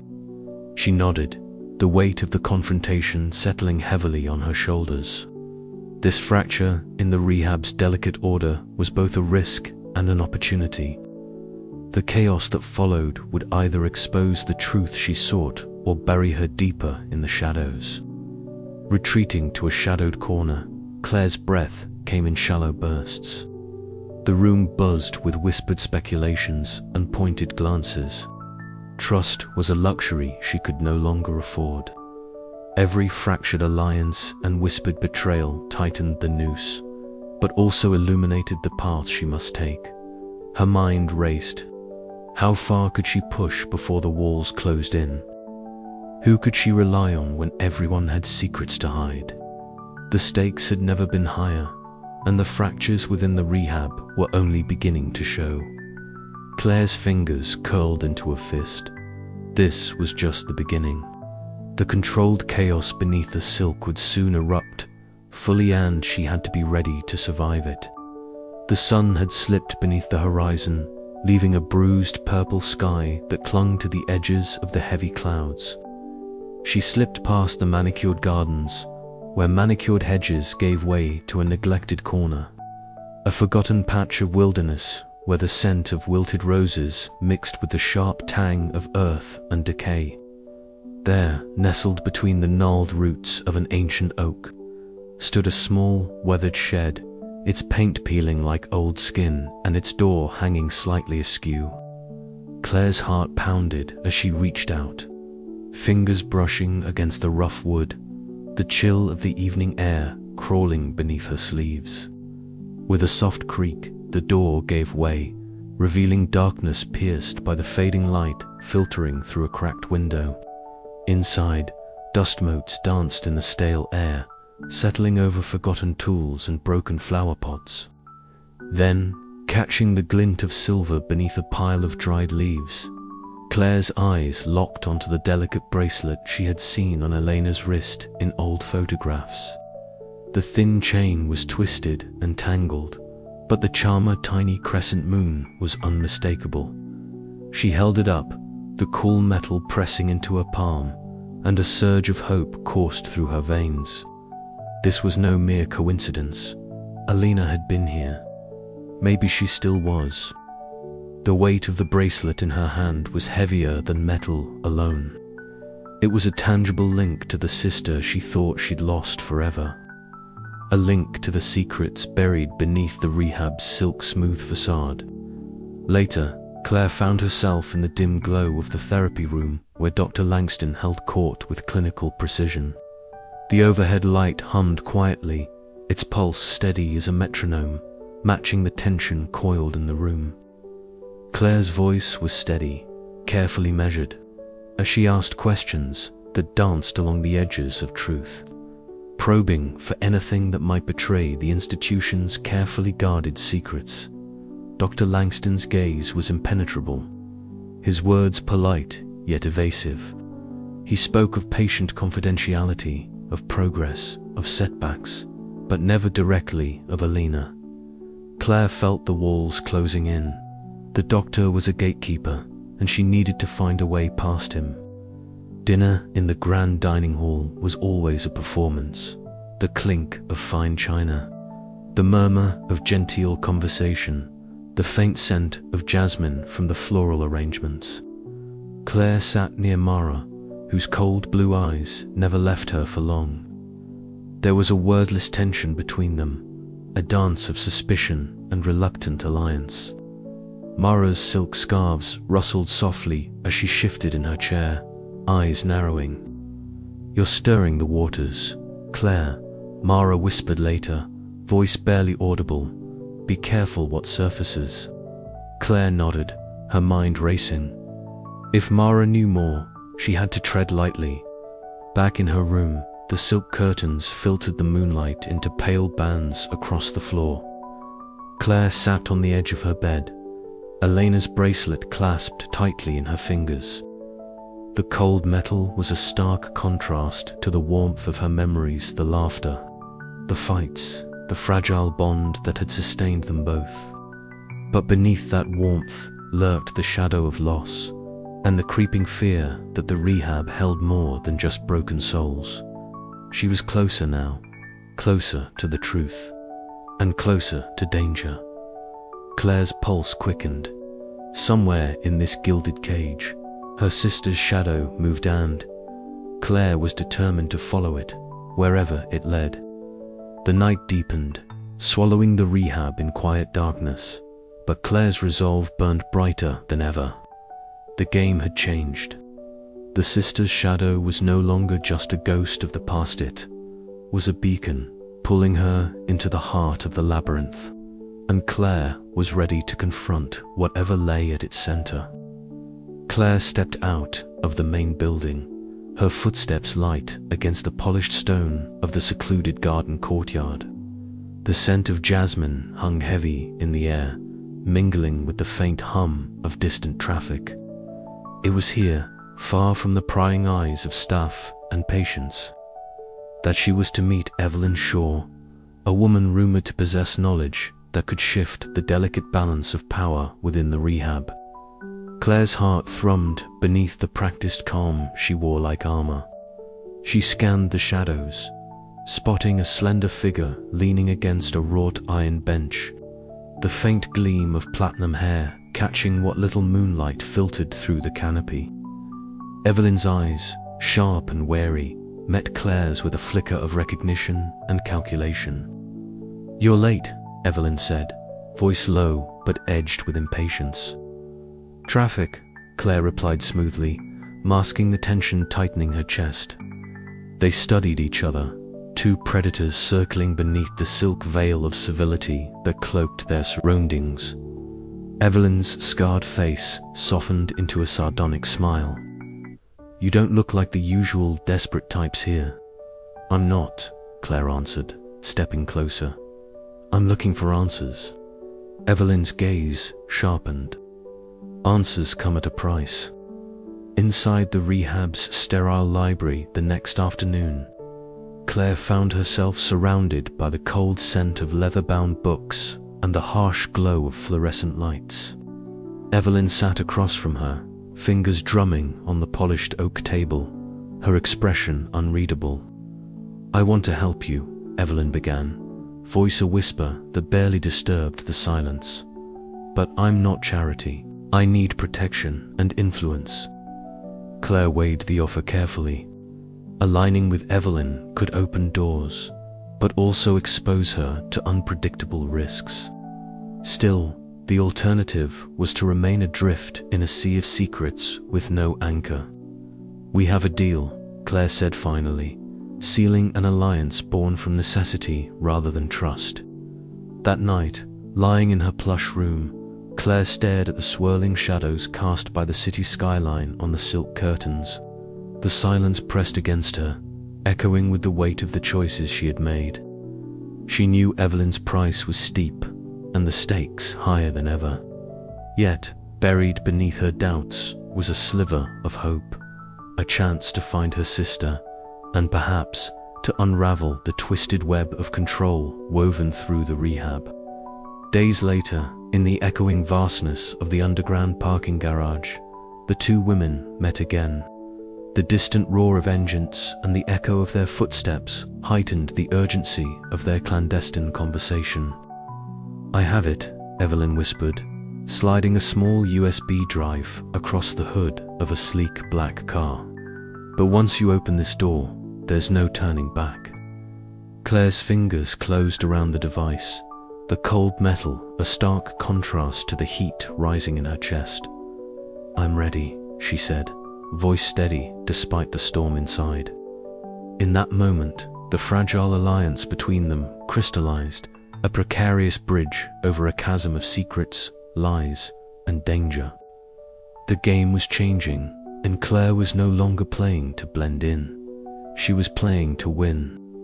As the shadows deepened, so did the stakes, and the true cost of trust in a world built on deception began to reveal itself. The night whispered promises and threats, and Claire knew that every step forward was a step into the unknown, one where allies might become enemies, and the line between salvation and destruction blurred beneath the silk. With the USB drive burning a hole in her pocket and Evelyn's demands echoing in her mind, Claire prepared for the next move in a game where the prize was her sister's fate and possibly her own survival. The air was thick with controlled chaos, and beneath the silk-smooth facade of the rehab, the power games played on, ruthless and unrelenting. Claire's uneasy alliance was forged, but the question remained, could it hold against the storm coming for them all? And somewhere deep inside, Claire felt the first tremors of a truth that would shatter everything she thought she knew. The night was far from over, and the game was only just beginning. The calm, polished veneer was now punctuated by the cold gleam of surveillance cameras blinking in calculated rhythms. The subtle but unmistakable presence of security personnel stationed at strategic points throughout the halls. Claire noticed it immediately. The morning after the incident, the whispers of tightened protocols had been true. She moved with practiced subtlety, each step calculated not to disturb the fragile balance she had been maintaining. The new cameras, sleek and unforgiving, scanned corridors with mechanical precision. Claire learned their patterns quickly. The pivot of a lens, the brief pause as it reset.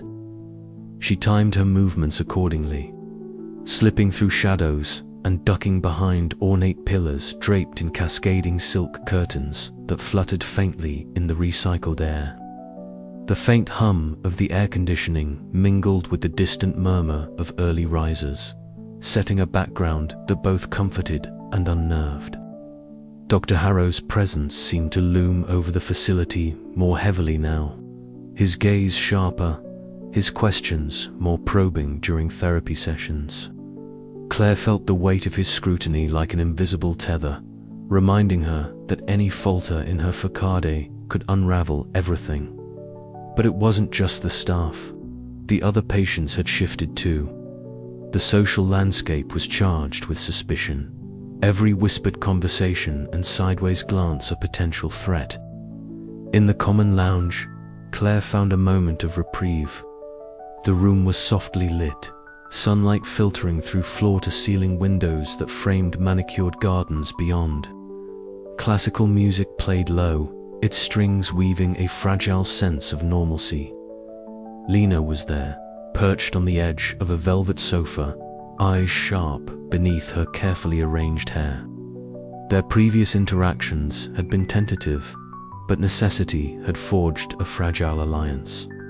Claire approached, offering a slight nod. Lena returned it with a subtle tilt of her head, their agreed signal. The coded glance exchanged between them carried the weight of unspoken plans and mutual guardedness. The room's muted elegance, juxtaposed with the undercurrent of tension, made every moment feel like a balancing act on a razor's edge. Security Chief Dalton was a looming presence throughout the facility.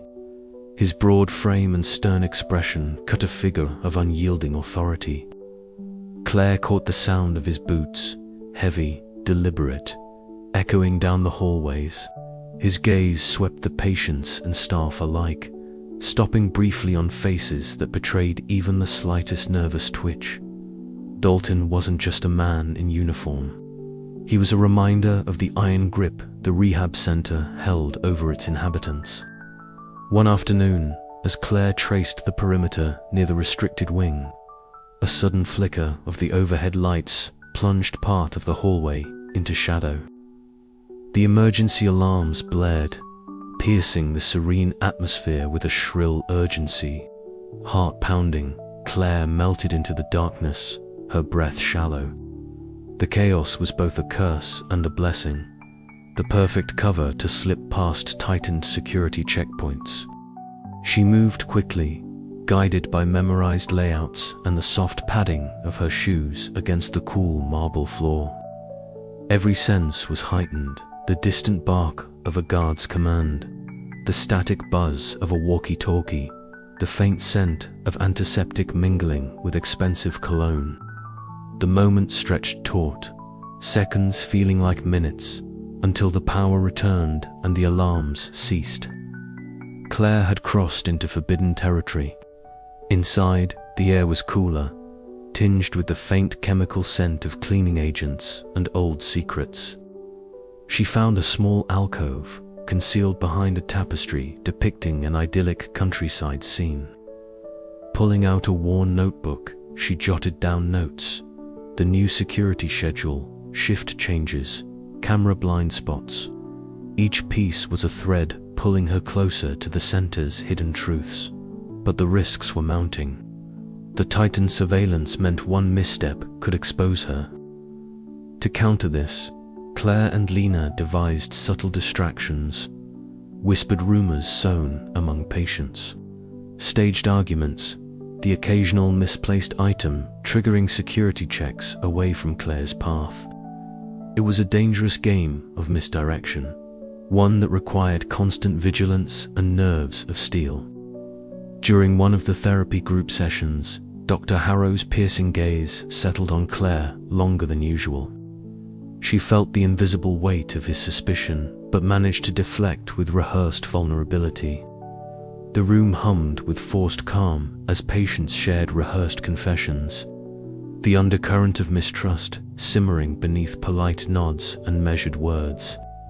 At night, Claire lay awake, the silence broken only by the distant footsteps of guards and the occasional clink of glass from the lounge. The rehab, for all its luxury, felt like a gilded cage, beautiful and suffocating at once. Every secret she uncovered seemed to reveal more dangers lurking beneath the silk-smooth surface. Yet Claire's resolve hardened. For her missing sister, for the truth, she would navigate this tightened web of surveillance and suspicion.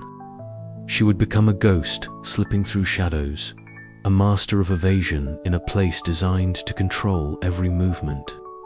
As dawn approached, she whispered to herself, "No one will catch me. Not here, not now." But somewhere in the depths of the rehab, eyes watched and waited, and the game was far from over.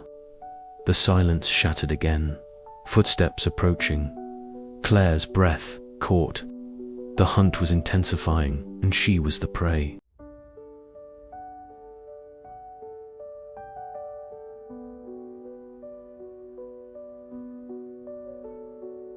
Behind the elegant facades and manicured gardens of the rehab center, a darker world, Polster world, Claire was determined to expose. She had spent weeks weaving her false addiction story, earning the wary trust of staff and patients alike. But tonight was different. Tonight, she was no longer just a patient. She was a spy in the heart of a covert power game. The corridor smelled of polished wood and faint traces of cigar smoke, a scent Claire had come to associate with the high-stakes dealings of the rehab's elite. Her breath was shallow, controlled, as she eased the door open and slipped inside. A single bulb cast a warm golden glow over a vast room dominated by a long mahogany table.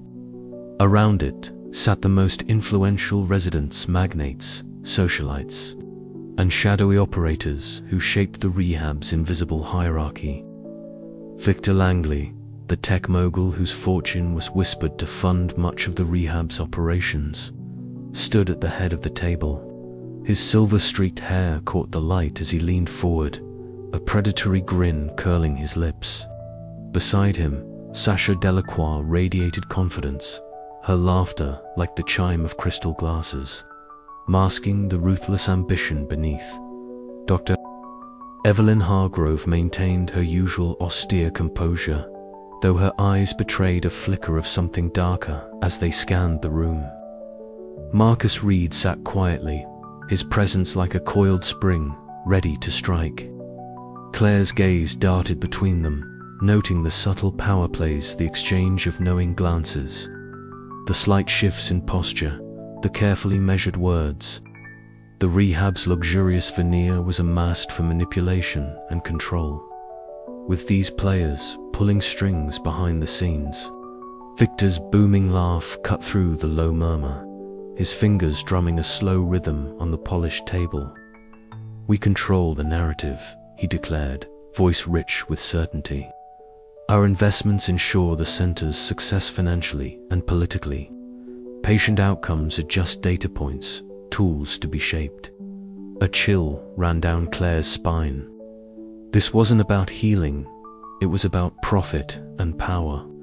And her sister was caught somewhere in this web. Dr. Hargrove's gaze met Claire's across the room, a flash of recognition sparking before she turned away, her face a mask of professional detachment. The warning was clear. Claire's presence was no longer a secret. Heart racing, Claire retreated silently, retracing her steps through the shadowed corridor. The intel she had gathered was explosive, but now the stakes were higher than ever. The rehab's hidden empire would not tolerate a threat, and Claire's mission teetered on the edge of discovery. As she emerged back into the plush, deceptive calm of the rehab's public spaces, Claire steeled herself. The power game had deepened, and to win, she would have to play more dangerously than ever before. The night stretched before her, thick with secrets and peril. Somewhere in this controlled chaos lay the truth about her sister, a reckoning that could shatter the silk-smooth facade forever. Claire's lips pressed into a thin line. There was no turning back now. The game was on, and she was ready to gamble everything. Her hands trembled slightly, a tremor she fought to suppress, as the weight of unspoken truths pressed down on her chest like a suffocating silk shroud. The polished walls seemed to close in, the air thick with the mingled scents of expensive cologne and antiseptic. Around her, the other patients sat in a circle, their faces a blur of carefully curated expressions, each hiding their own battles beneath layers of tailored silk and practiced smiles. She had kept her story tight, her facade flawless for weeks now, but the cracks were beginning to show.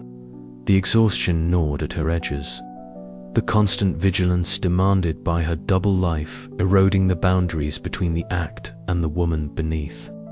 Every glance from Dr. Evelyn Marks was a scalpel, every whispered conversation a potential landmine. Claire's mind raced, replaying every detail, every overheard secret, piecing together the puzzle that would lead her to her sister Raw, unravel her completely. "Claire," Dr. Marks's voice sliced through the haze, sharp and steady. Would you care to share what's truly weighing on you today?" The room stilled, all eyes drawn to her. Claire's breath hitched.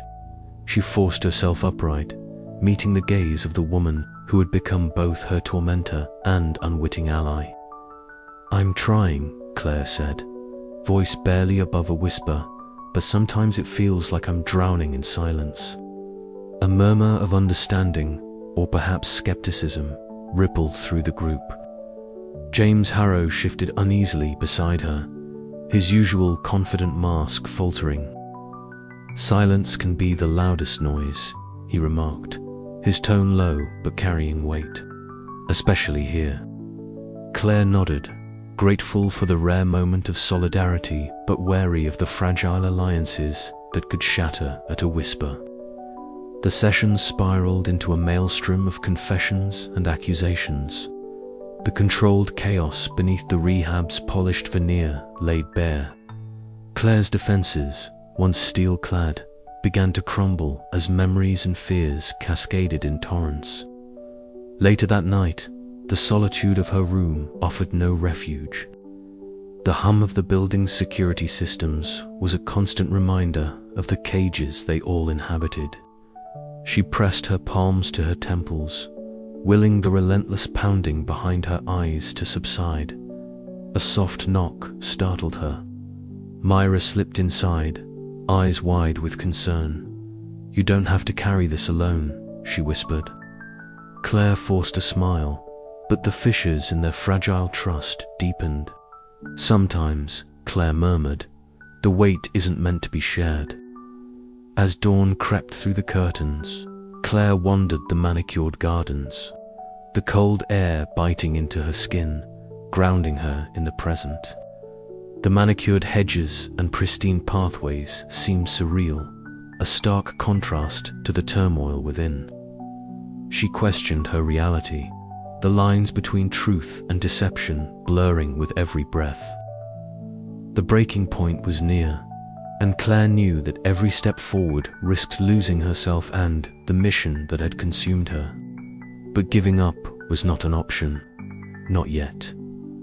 The shadows of the rehab whispered their secrets, and Claire was determined to unearth them all, even if it meant shattering the fragile remnants of her sanity in the process. The game was far from over. If anything, it was just beginning. Evelyn Marlowe's office. The room itself was a study in cold elegance. Soft silk drapes muted the afternoon light, casting long shadows over the polished floors. The scent of leather-bound books mingled with the sterile tang of antiseptic, a deceptive balm over the tension that tightened Claire's chest. With a soft click, the panel gave way, revealing a small safe embedded in the wall. Her pulse quickened. This was the moment she had been edging towards since her arrival, uncovering the truth that had been buried beneath layers of deception and polished veneers. Claire crouched, pulling a slim stethoscope lockpick from her sleeve. Minutes stretched taut as the tumblers shifted under her deft touch. Finally, the door swung open to reveal a trove of documents, ledgers, transaction records, and sealed folders heavy with secrets. Her breath caught. The financial statements detailed exorbitant charges billed to anonymous clients, payments that far exceeded legitimate treatment costs. Each line item was a thread, weaving a dark tapestry of greed and control. But it was the files on specific patients that froze her blood. Names, dates, therapies administered, and outcomes that were disturbingly vague. There, scrawled in the margins of one folder, was her sister's name. Lena. Claire's mind raced. The rehab wasn't just a sanctuary for the wealthy to cleanse their addictions. It was a machine, a cold, efficient engine exploiting the vulnerable for profit and power. The psychological treatments were masks for manipulation, and the missing patients like Lena were pieces in a much larger, sinister game. Suddenly, the faint buzz of a phone shattered the silence. Panic surged through Claire. She hastily stuffed the files into her bag, But as she turned, the soft click of heels echoed from the hallway. "Looking for something, Claire?" Dr. Marlowe's voice was smooth, but the icy edge beneath it cut like a blade. Claire swallowed her fear, forcing a calm she didn't feel. "Just trying to understand this place." Dr. Marlowe's smile was thin, sharp. "Understanding comes at a price. Some truths are better left buried." Claire met her gaze, unwavering. "I'm done being in the dark." The tension between them crackled, a silent standoff beneath the opulent chandeliers. Then, footsteps approached, rapidly. Derek Caldwell, the security chief, his presence like a hammer of authority.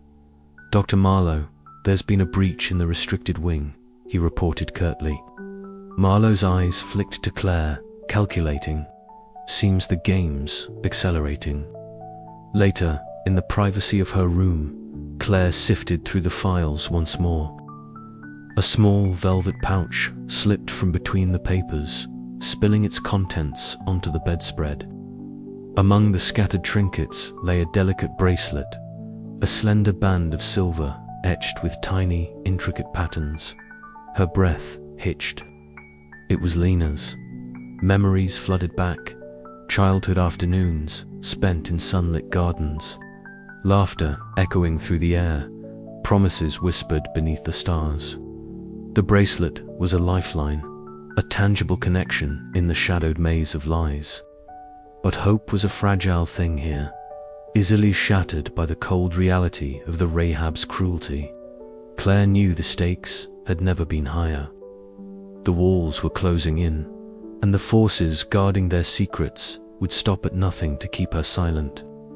Yet, in that moment, clutching the bracelet, she steeled herself. The hidden truth had been uncovered, and with it, the path forward, perilous, uncertain, but finally illuminated. "This ends now," she whispered into the darkness, the weight of her resolve settling like steel in her veins. The game was no longer just about survival. It was about justice, and Claire was ready to play. As night deepened, shadows lengthened across the rehab's marble floors, the silk facades now irrevocably stained by the truths they concealed. Somewhere within those walls, Lena was waiting, and Claire would find her, no matter the cost. But first, she had to survive the storm she had unleashed. The clock ticked relentlessly, each second drawing her closer to a reckoning that would shatter illusions and expose the darkness beneath the silk. And Claire was ready to confront it. Yet nothing prepared her for the sting of betrayal from someone she considered an ally. The afternoon had started like any other, quiet, deceptively calm, the kind of lull that always made Claire uneasy. She sat in the lounge, the polished marble floor gleaming beneath the crystal chandeliers, the air scented faintly with lavender and disinfectant. Mara had joined her late, slipping in with a smile that didn't quite reach her eyes. "Something on your mind?" Claire asked, attempting casual, though the knot in her stomach tightened. Mara shrugged, her dark eyes flicking to the side. "Just the usual headaches. You know how it is here." Claire didn't believe it for a second. Mara's presence was always a double-edged sword, freeing information but exacting a price. She had been indispensable in Claire's early days within the rehab, providing insights into the power dynamics and the subtle manipulations that governed the elite residents.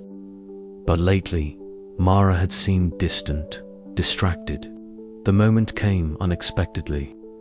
Claire's gaze landed on Mara's phone, left unattended on the table during a rare moment of distraction. A notification blinked silently, a message preview that froze Claire's blood, report on subject Claire delivered, awaiting further instructions. Her breath caught.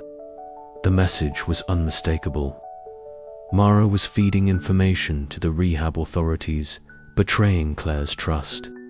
The room seemed to close in around her, the chandeliers flickering as if in warning. She slipped the phone into her pocket with trembling hands, heart pounding with shock and disbelief. Later, Claire confronted Mara in the narrow hallway that led to the patient suites. The fluorescent lights buzzed overhead, the sterile walls closing in like the walls of a cage. "Why, Mara?" Claire's voice was low but sharp, each word a dagger. Mara's cold smile returned, but it did little to mask the vulnerability beneath. "You think you can play this game alone? I'm just making sure I survive. You can't afford enemies here, Claire, by selling me out. I'm not your enemy, just pragmatic." The tension exploded, accusations and half-truths flying in the cramped space. Claire realized that trust was a currency more fragile than she'd imagined, and now she was bankrupt. Retreating to the rooftop at dusk, Claire stared out at the city skyline melting into twilight. The cool breeze bit at her skin, a stark contrast to the turmoil inside. The beauty of the fading light was cruel, mocking the darkness she'd uncovered. Alone, she wrestled with the weight of betrayal, the mission suddenly more perilous, but beneath the despair, a spark of resolve ignited. She would adapt, she would fight. Later, in the quiet sanctuary of the Rahab's library, Eli sat beside her, offering unspoken support. The soft rustle of pages was a fragile backdrop to their new alliance, forged in the crucible of secrecy and necessity. "We can't trust anyone too much," Eli said quietly, "but you don't have to do this alone." Claire nodded, the road ahead uncertain but no longer walked in isolation. Mara's betrayal had shattered the fragile trust, but it had also steeled Claire's determination. She would navigate the controlled chaos beneath the silk facades, uncover the truth, and protect what little remained of her fractured world. As night deepened, Claire's thoughts turned to the question gnawing at her: how to proceed when every ally might be a threat. The game had just changed, and she was ready to play it harder, smarter and deadlier. The shadows of the rehab were closing in, but Claire was far from defeated. The hunt for her sister and the truth was only just beginning. Claire moved with cautious precision, her footsteps muffled by the plush carpet of the staff wing corridor. She glanced over her shoulder once more before slipping into an unmarked door she had found earlier. Door that led to a stairwell descending deeper than any patient was supposed to go.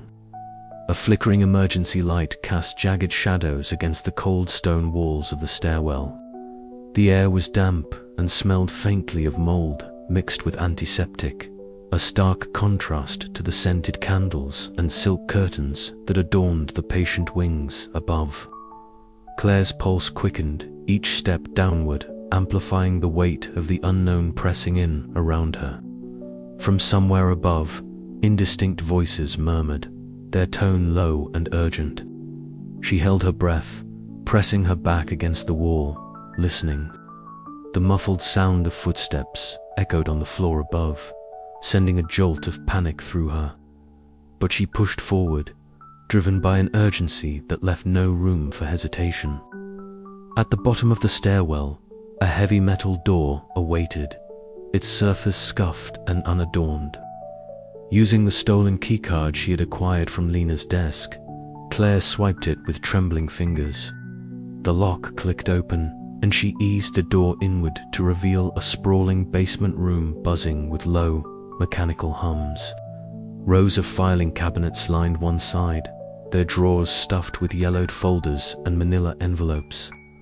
Opposite them, a bank of surveillance monitors blinked silently, each screen showing live feeds from hidden cameras scattered throughout the rehab. Papers, photographs, and cryptic letters were strewn across a large metal table in the center, illuminated by a single bare bulb dangling from the ceiling. Claire approached the table, her eyes scanning the documents. Names she recognized, dates that aligned with her sister Mara's last known whereabouts. financial records indicating illicit transactions, and notes detailing psychological experiments on patients under the guise of therapy. The depth of the Rahab's corruption sprawled before her like a dark tapestry, every thread revealing exploitation, control, and greed. Suddenly, a sharp metallic clang echoed from the stairwell behind her. Heart pounding, Claire grabbed a handful of files and darted toward the door, only to find it beginning to close on its own. Panic surged as footsteps thundered down the stairs. She slipped through just as the door shut behind her, the lock clicking into place again. The corridor was empty, but the distant wail of alarms shattered the silence. Bright red emergency lights flooding the hallways. Claire's breath came in ragged gasps as she sprinted, weaving through the labyrinthine corridors she had memorized over weeks. Her mind raced. How had they discovered her? Was Victor's warning too late? She rounded a corner and collided with him, his rugged face shadowed under the dim lights.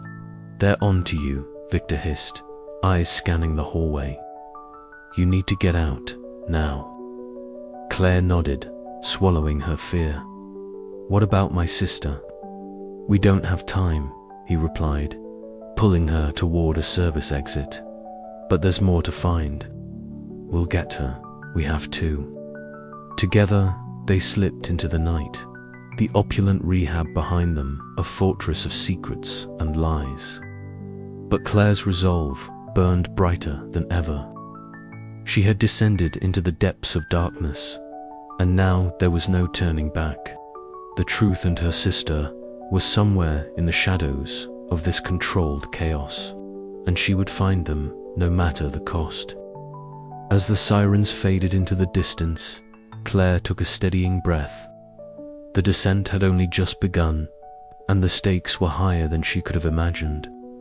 But for the first time, she held a piece of the puzzle in her hands, and it was enough to keep moving forward. The night whispered promises of danger and revelation, and Claire was ready to face them all. The elegant silk curtains hung heavy, their silky folds whispering secrets she wished she could understand. She sat on the edge of the plush bed, fingers curled tightly around the edge of the mattress as the low drone of the air conditioning unit filled the silence.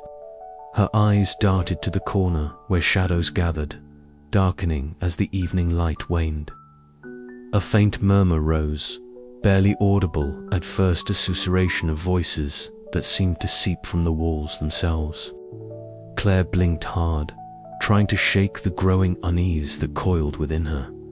Nina, the name slipped from her lips like a prayer, a fragile tether to a sister she had lost to this place. But the voice that answered was not hers. It was distant, haunting, and laced with despair. Eyes wide, Claire forced herself to stand, the cold hardwood floor grounding her as the room spun. She reached for the silk scarf draped over a chair, the fabric smooth and cool beneath her fingers, a small comfort amid the growing chaos inside her mind. The boundaries between past and present, between memory and hallucination, began to dissolve. She saw Nina's face flicker before her eyes, radiant, fragile, a ghost trapped beneath layers of silk and lies. The next morning brought no relief. In the therapy room, Dr. Mallory sat across from her, expression unreadable behind rimless glasses.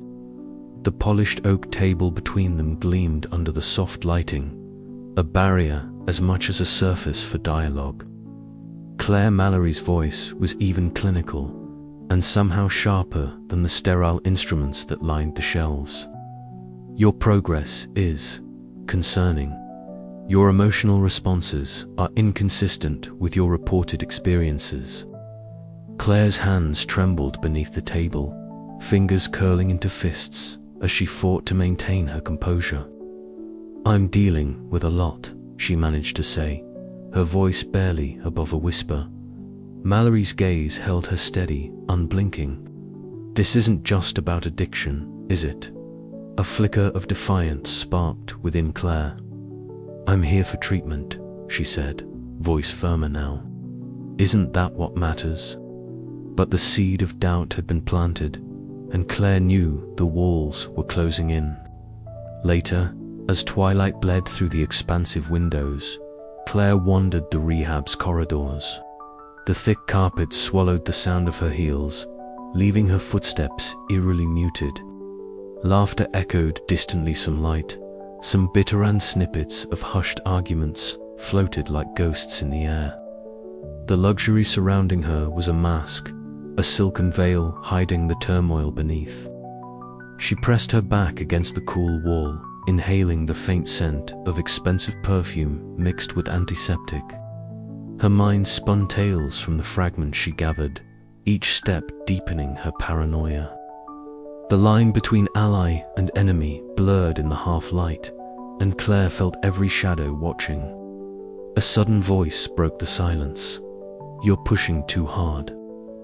Claire turned to see Eli emerging from the shadows, his face etched with desperation and warning. "This place, it's not what you think. You dig too deep, and it'll swallow you whole." His eyes, haunted yet pleading, locked with hers. "I've seen what happens to those who lose themselves here. Don't let it be you." The tension thickened, words hanging heavy between them like a storm on the horizon. Claire's breath hitched not just from fear, but from the relentless pull of her mission. She was on the edge, between sanity and madness, truth and deception. And as the walls whispered their secrets, Claire knew the next step could be her last. But surrender was not an option. Not yet. Her mind, fractured but fierce, clung to one unyielding hope: find Nina, find the truth, survive the edge of madness, and perhaps, just perhaps, break free. The night deepened, and with it, the shadows grew longer.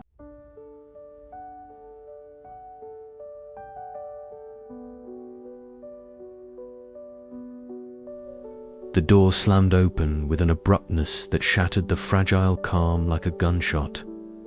Dr. Marcus Hale entered first, his eyes narrowed, lips pressed into a thin line, followed closely by Lena Voss, whose steely gaze scanned Claire like a predator sizing up its prey. "Claire Bennett," Dr. Hale's voice was low but carried an unmistakable authority. Or should I say, Claire Matthews. Claire's heart slammed against her ribs. The name, the truth she had fought to bury beneath layers of deception, was laid bare in the spotlight. "You have no proof," she said, voice steady despite the storm raging inside. "Oh, but we do," Hale replied, fingers tapping the tablet in his hand. "Your fabricated addiction, your secret communications, and your real identity. You're not a patient, here you're an infiltrator." Memories of the months spent weaving her story through the silk-lined halls of the rehab rushed through her mind. Every whispered conversation, every stolen glance in shadowed corners, every calculated alliance had been leading to this moment, and now it was unraveling. Lena stepped forward, her voice cold as ice. "You're jeopardizing everything. The facility, the patients, our work. We cannot allow you to expose us." Claire stood slowly, meeting their gaze with unflinching steel. "The truth will come out, one way or another." Before they could respond, a commotion erupted in the grand lobby. Voices rose in alarm and confusion as Evan Cross, the charming ally Claire had trusted, strode forward, his expression unreadable. "Ladies and gentlemen," Evan announced, projecting his voice with practiced ease. "I think it's time we all knew exactly who Claire is and what she's been doing here." Gasps and murmurs rippled through the crowd of elite patients and staff, the polished surface of civility cracking under the weight of betrayal. Eyes that once regarded Claire with cautious curiosity now burned with suspicion and fear. Claire's stomach tightened. Evan's treachery was a blade plunged deep into her mission. The fragile network of trust she had painstakingly built was collapsing. With the rehab's security now on high alert, alarms blared, echoing off the marble walls. Lena's figure appeared at the corridor's entrance, blocking Claire's path with a grim smile. "You can't run from this." But Claire moved with the desperation of a cornered animal, darting into the labyrinthine hallways that twisted like veins beneath the surface of the luxury estate. The scent of antiseptic, mixed with expensive colognes, filled the air, a stark contrast to the chaos unfolding. She could hear Lena's footsteps pounding behind her, relentless and unyielding. Pulse racing, Claire slipped through a hidden door, descending into the underground parking garage where the harsh fluorescent lights buzzed overhead. There, in the cold, sterile expanse, she faced Dr. Hale one last time. His expression was a mask of contempt and calculation. "You overplayed your hand." Claire's voice was steady. "Maybe, but I'm not finished. Not yet." The standoff crackled with tension, a battle of wills beneath the glaring lights. The secrets of the rehab, the fate of her sister, and the cost of truth hung precariously in the balance. Outside, the storm that had been gathering since her arrival threatened to break, the controlled chaos beneath the silk finally ready to unravel, and Claire was ready to face whatever came next. The city's night skyline stretched behind the room like a glittering tapestry, the faint hum of distant traffic a reminder of the world outside this gilded cage. Inside, Dr. Vincent Hale stood waiting, his posture relaxed, the faintest smile playing on his lips, the smile of a man who believes himself untouchable. "Claire Hale," Hale greeted, his voice smooth and measured. "I was wondering when you'd show up." She met his gaze steadily, noting the cold grey eyes that missed nothing. "I'm here," she said simply, "to end this." Behind her, the door clicked shut. Evelyn Sharp, Hale's ever-watchful head of security, appeared silently, her presence a dark shadow. Her black tactical gear seemed almost out of place in this room of luxury, but her eyes were sharp, unyielding. She blocked Claire's retreat with a subtle shift, her stance warning that no one left without Hale's say. "So brave," Hale mused, stepping closer. "But bravery won't save you here. You don't understand the forces you're up against." Claire's lips pressed into a thin line as she reached into her jacket pocket, pulling out a small device. "I understand more than you think." With deliberate calm, she pressed play.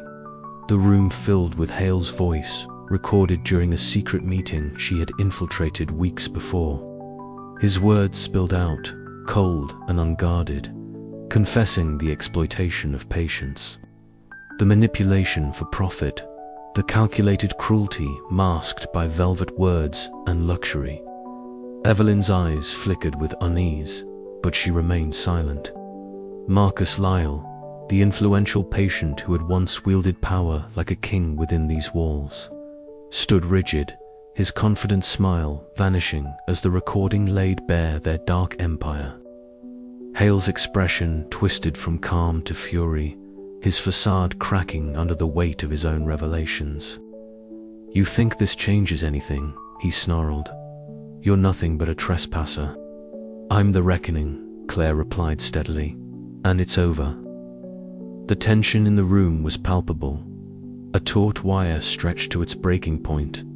Marcus's shoulders slumped slightly. The undercurrent of power was shifting, the carefully maintained order fracturing. Evelyn's grip on the door loosened, her eyes narrowing but her stance less certain. Claire took a step forward, feeling the weight of every secret she'd uncovered, every betrayal endured. This was the final game, and she held the winning hand. "Where is she?" Claire demanded, voice low but fierce. "My sister. Where is Sophie?" Hale's eyes flickered with something unreadable, a mixture of menace and reluctant respect. For a moment, silence stretched between them like a chasm. Then, with a cold smile, Hale spoke. "She's closer than you realize, but in this place, nothing is as it seems." Claire's heart pounded, the promise of answers tantalizing yet shadowed with new danger. The game was far from over, but the board had shifted irrevocably. As Hale's men began to stir, Claire prepared herself for the next move, knowing this confrontation was but the opening salvo in a war that would decide not just her sister's fate, but the soul of the rehab itself. Outside, the city lights flickered like distant stars, indifferent witnesses to the storm unfolding within the walls of silk and secrets. And Claire was ready to tear through every veil until the truth was laid bare. The room's sterile luxury pressed in on Claire as she faced Hale, the man whose smile could freeze blood. His voice, recorded and now echoing through the speakers, revealed the sick underbelly of this place, a place that promised healing but dealt in broken souls and calculated control. She had planned this moment meticulously, gathering every fragment of evidence, every whispered secret, every stolen file. Even Evelyn's menacing presence, once an impenetrable barrier, now seemed vulnerable against the weight of truth. Claire's mind raced, piecing together the implications of Hale's words. The rehab's pristine surface was a lie, a mask hiding a monstrous core, and Sophie was caught in its grasp. Her fingers tightened around the recorder as Hale's fury boiled over. Yet, in that rage, Claire glimpsed a crack, a weakness she could exploit. Marcus Lyle's reaction confirmed it. The power players here were not invincible. Their empire's foundations were cracking. Claire knew the risks. She had played a dangerous game to get here, risking exposure, betrayal, and her own sanity. But now, standing in this glass prison with Hale and his enforcers, she felt the surge of defiance that had driven her from the start. This was the reckoning, the final game, and Claire intended to win. As the recording ended, a heavy silence descended. Hale's eyes burned with cold fire, but Claire held her ground. "Your empire is built on lies and fear," she said, voice steady. "It ends now." Evelyn stepped forward, tension radiating from her like a coiled spring. But before she could act, the conference room doors slid open, a subtle signal from an unexpected quarter. Allies Claire hadn't expected, patients and staff who had long suffered in silence, now ready to challenge the regime. The power balance shifted palpably. Hale's control, once absolute, now felt fragile. Claire glanced toward the doorway, hope flickering. This was more than just a personal battle. It was a fight for freedom, and the final move was hers. The city's night air was cool as Claire left the conference room, the weight of the confrontation settling around her like a cloak.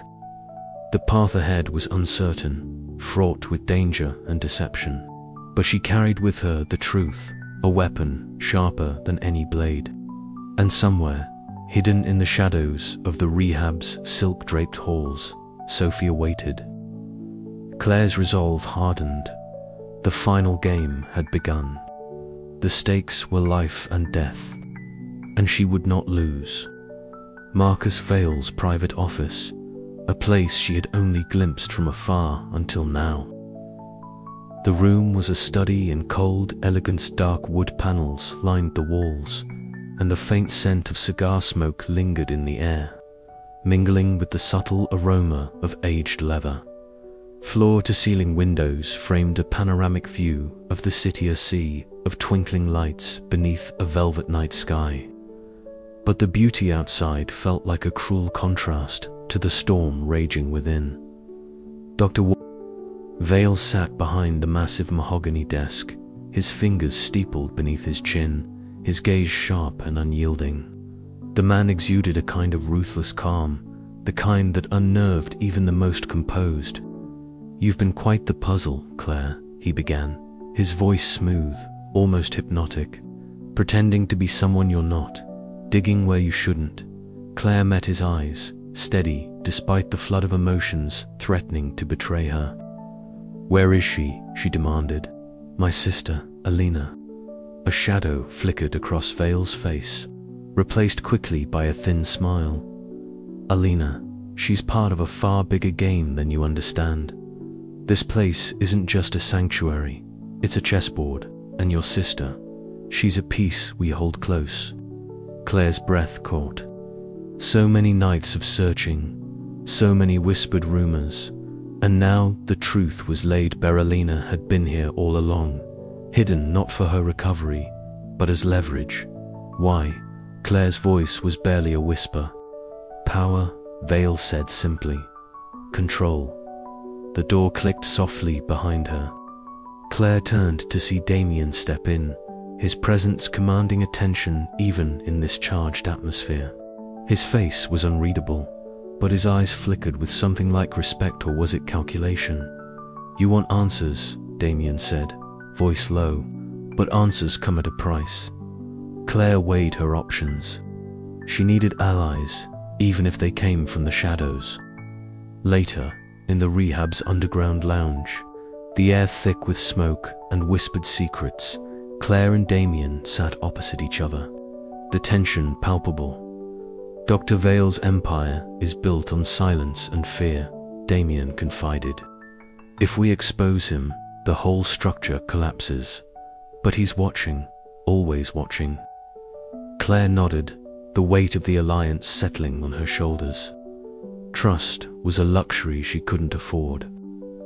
Under cover of darkness, Claire moved through the sterile service corridors, each step echoing against the cold white walls.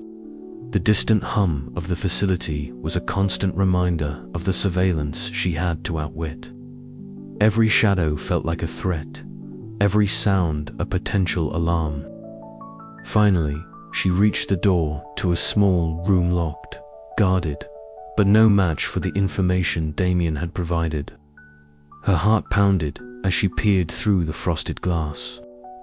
There, illuminated by the soft blue glow of the city lights, was Alina, fragile yet fiercely alive, her eyes locked with Claire's through the barrier.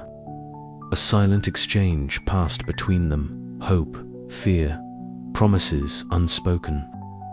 Claire knew the path ahead was treacherous. The truths uncovered tonight were only the beginning. Betrayals lurked in every corner, and the lines between friend and foe blurred into shadows beneath the silk. But one thing was certain: she would not stop until Alina was free, no matter the cost. And as the night deepened, so did the game one, where the stakes were life, death, and the fragile hope that justice could still be claimed in a world built on lies. Behind the thick velvet curtain, the faint scuffle of raised voices and crashing furniture played out like a rehearsed symphony. A necessary ruse in the otherwise suffocating silence of the rehab's marble corridors.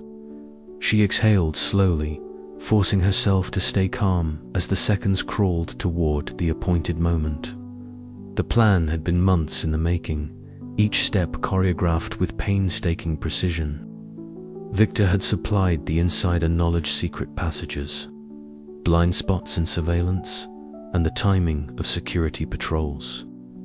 Celine, the enigmatic staff member whose allegiance remained carefully veiled, had provided access codes and subtle diversions, tipping off Claire to changes in shift patterns and locked areas. Now it all came down to this. The staged fight erupted with sudden ferocity, patients shouting and shoving, the clatter of overturned furniture echoing through the halls. Dr. Langston's voice crackled over the intercom, cold and authoritative. Security breach in Sector C, lockdown initiated. Claire slipped from her hiding place, moving swiftly but silently. Mara was waiting in the dim light of the service corridor, eyes wide with a mixture of fear and hope. Her frail hand found Claire's, gripping tightly as they melted into the shadows, the sting of cold steel doors brushing past them like ghostly sentinels. Every step was a gamble. The labyrinthine corridors twisted and turned, a maze designed to confound and contain. Claire's mind raced, recalibrating routes as guards thundered nearby, their boots striking the polished floors with ominous urgency. Victor flanked them, his scarred face a mask of grim determination. At a junction, they paused, breath held, hearts pounding in sync with the distant alarms. Claire peered around the corner just in time to see a squad of security personnel rush past, diverted by a fire alarm Celine had triggered remotely. It was their narrow window. They sprinted, the cold night air growing closer with every desperate step. As they burst through the final exit, the crisp breeze bit at Claire's skin, a stark contrast to the stifling atmosphere they left behind. She dared a glance back. The rehab's glowing windows stood like watchful eyes in the darkness, a beacon of the twisted world they had just escaped. But freedom was bittersweet. The alarms blared louder now, a siren call that meant their escape was known.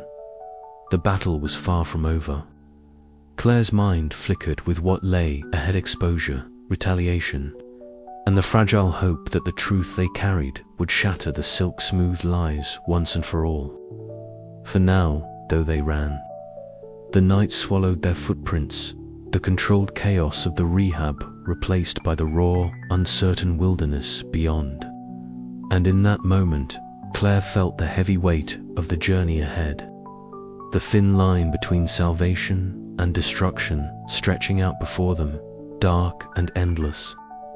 There, seated quietly, was Isabel, her sister, frail yet unmistakably alive. The sterile walls seemed to close in, the silence between them heavy with years of absence and unspoken fears. Their eyes met, a tremor passing through the space as memories surged. Childhood laughter, broken promises, and the shadowed path that led Isabel here. Isabel's voice was a fragile thread when she finally spoke, carrying the weight of confinement and survival. She painted a harrowing portrait of days spent under the cold gaze of the rehab staff, where kindness was a currency rarely spent and control was exerted with surgical precision. "They want to break you," she whispered, "but you have to hold on to the pieces of yourself they can't reach." Claire listened, her resolve hardening. Every detail Isabel shared illuminated the dark corners of the rehab's operation, the manipulations, the betrayals, the silent wars fought behind silken curtains. As they talked, the bond between them flickered back to life, fragile but unyielding. Yet beneath the relief, a shadow loomed. Dr. Evelyn Cross, the architect of their torment, watched from afar, her presence a chilling reminder that freedom was not guaranteed. Later, in a quiet corridor, Claire confronted Evelyn. The air was thick with tension as words, sharp and measured, were exchanged. Evelyn's cold composure masked the threat beneath. Claire's defiance was a beacon in the oppressive gloom.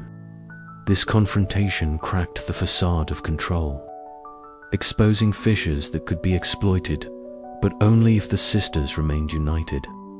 Returning to the therapy room, Claire and Isabel shared a rare moment of tenderness. Beneath the glitter of chandeliers and the watchful eyes of the facility, they allowed themselves to be sisters, again vulnerable, hopeful, and fiercely determined. But the stakes had never been higher.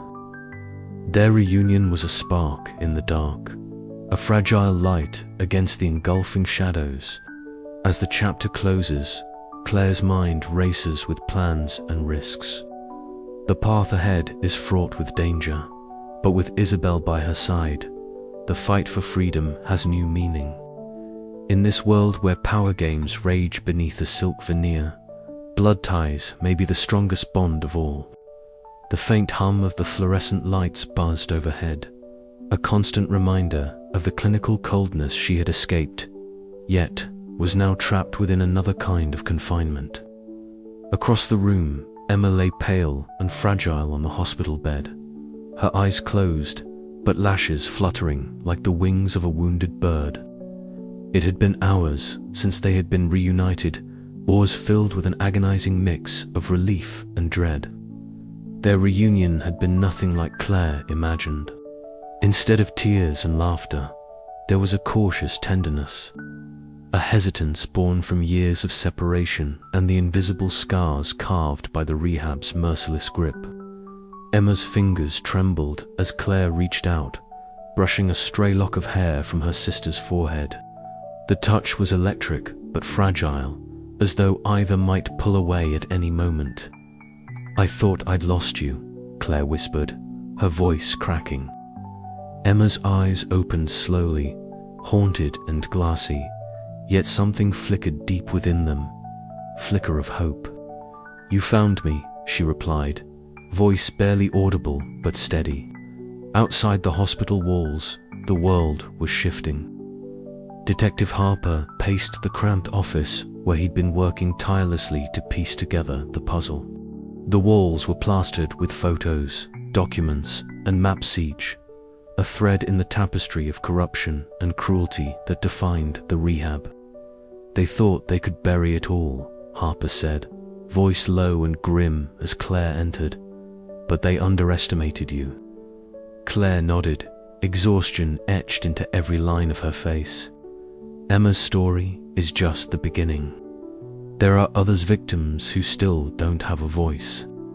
Harper spread out a thick folder, revealing damning evidence, forged documents, covert recordings, financial trails leading to powerful figures.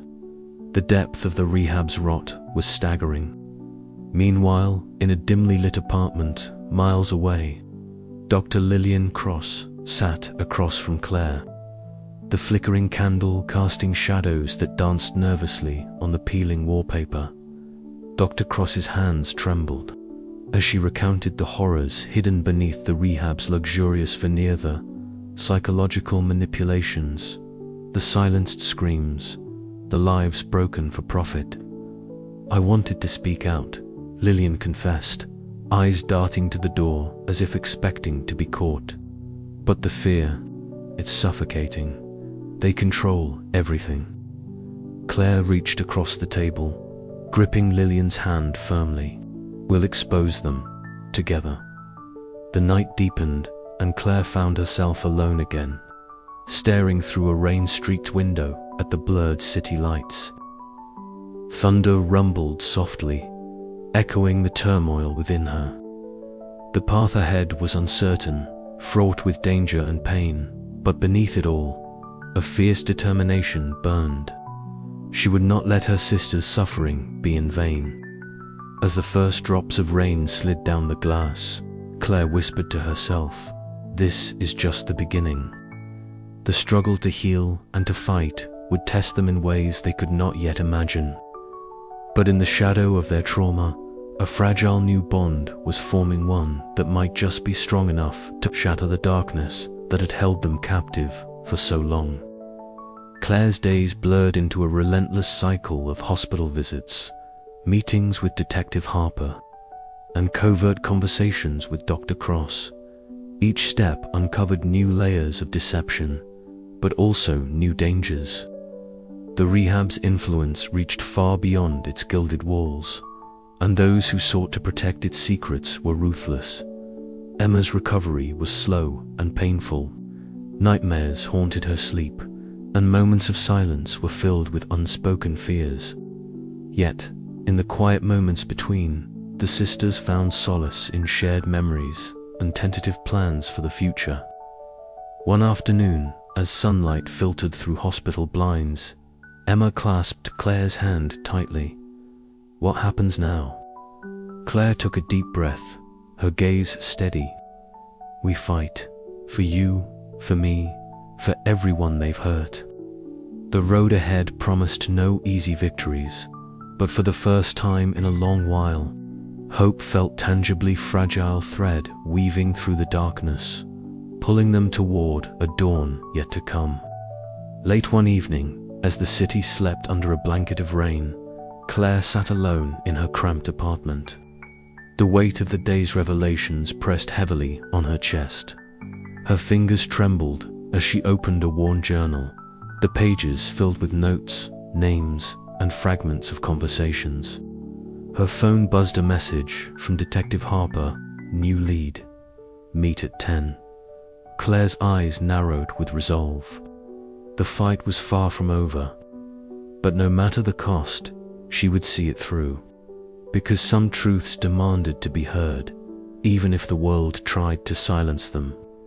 And in the shadows of the night, beneath the quiet hum of the city, Claire whispered a promise to herself and to Emma: "We'll bring the truth to light, no matter what it takes."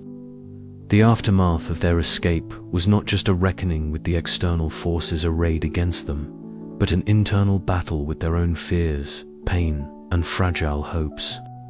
As the first rays of dawn crept over the horizon, Claire and Emma braced themselves for the long journey of healing and justice, journey marked by scars, secrets, and the unbreakable bond of sisterhood. And as the first light touched their faces, Claire knew one thing with certainty: this was not the end. Claire sat across from Sophie, the air between them thick with tentative hope and unspoken fears. It was the first time they had dared to meet outside the suffocating walls of the rehab center, and the very act felt like a fragile victory. Sophie's fingers trembled slightly as she wrapped them around a warm cup of tea, her eyes flickering with a mix of exhaustion and relief. Claire studied her sister's face, noting the faint lines etched by sleepless nights and lingering trauma, but also the glimmer of strength that had survived the darkest days. "It's strange," Sophie whispered, voice barely above the cafe's ambient murmur, "to be here, like this, after everything." Claire reached across the table, her hand covering Sophie's. "We're not out of the woods yet," she said softly, "but we're moving forward, step by step." Outside, the city stirred to life, indifferent to the fragile peace the sisters shared. Their conversation wove between memories of the past and cautious plans for the future. The luxury rehab had been a gilded cage, hiding horrors beneath its silk-smooth facade. Now, free but vulnerable, they faced a new challenge, reclaiming their identities and exposing the sinister forces that had held them captive. Later that afternoon, Claire met with Detective Ramirez in a small, cluttered office that smelled of stale coffee and old paper. The detective's grizzled face betrayed years of weariness, but his eyes held a steely resolve that matched Claire's own. "The evidence you've brought is substantial," Ramirez said, spreading out files and photographs on the desk. "But the rehab's backers have deep pockets and influential allies. It won't be easy to bring them down." Claire nodded, absorbing the gravity of the situation. "I'm prepared for that, whatever it takes." The detective's voice softened. "And Sophie, how is she holding up?"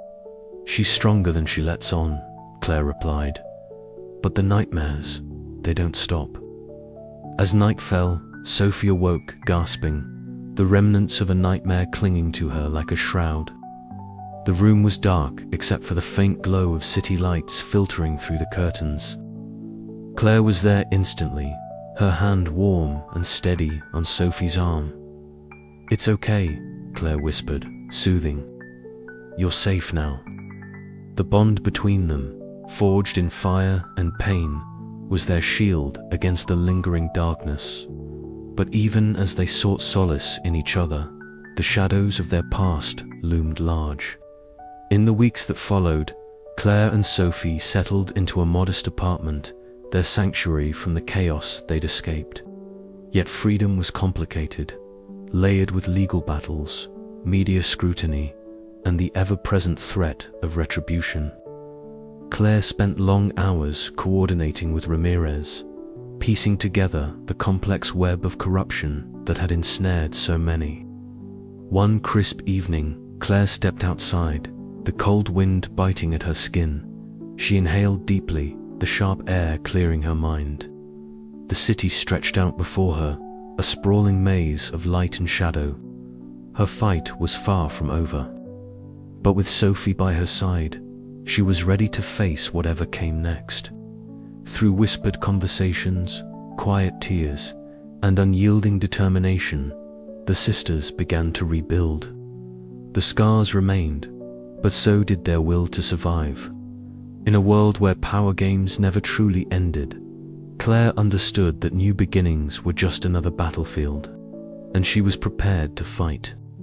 Malkovich awaited.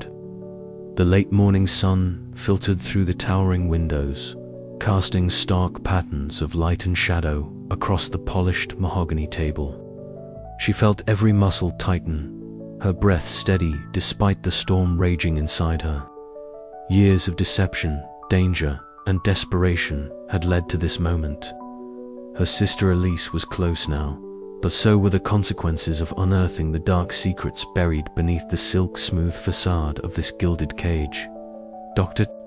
Malkovich rose as she entered, his cold gaze locking onto hers with a predator's precision. "Claire," he said smoothly, voice laced with false warmth. "I was wondering when you'd come to see me." She didn't flinch. "You know why I'm here.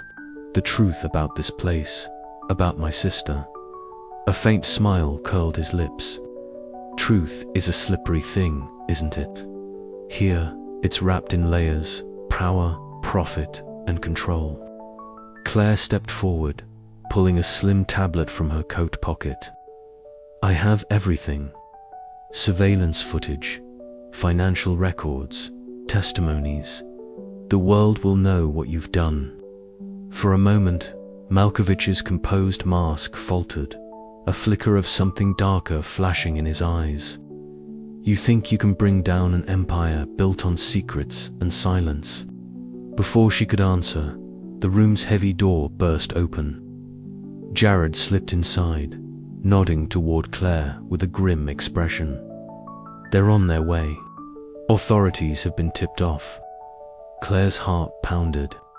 The long game was finally reaching its climax. "Where's Elise?" she demanded. Malkovich's eyes narrowed. "She's fragile, a pawn in a game she barely understands." "Not anymore," Claire whispered, her voice steel. She moved quickly, guided by Jared through labyrinthine corridors humming with the distant wail of alarms. At last, they found Elise, pale and trembling, her eyes wide with a mixture of fear and hope. "Claire," Elise breathed, clutching her sister's hand. "I was so afraid you'd never come." Tears blurred Claire's vision, but she forced herself to focus.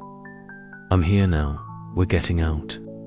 The building shuddered as security forces descended, the facade of control crumbling. In the conference room, the projected footage of the rehab's darkest abuses played out, exposing the cruelty hidden beneath luxury. Gasps and curses echoed as the elite residents realized their empire was unraveling. Outside, rain poured down, washing away the sins cloaked in silk. Claire stood at the entrance, watching the storm with a bittersweet resolve. Justice was coming, but at a cost she would carry forever. She turned to Elise, squeezing her hand. "We're free, but the fight isn't over. Not yet." Darkness and light mingled in the night, but Claire had learned one thing: sometimes, to kill the monster gently, you had to become the storm. The final game had been played, but the shadows of power would never fully fade, and Claire was ready to face whatever came next.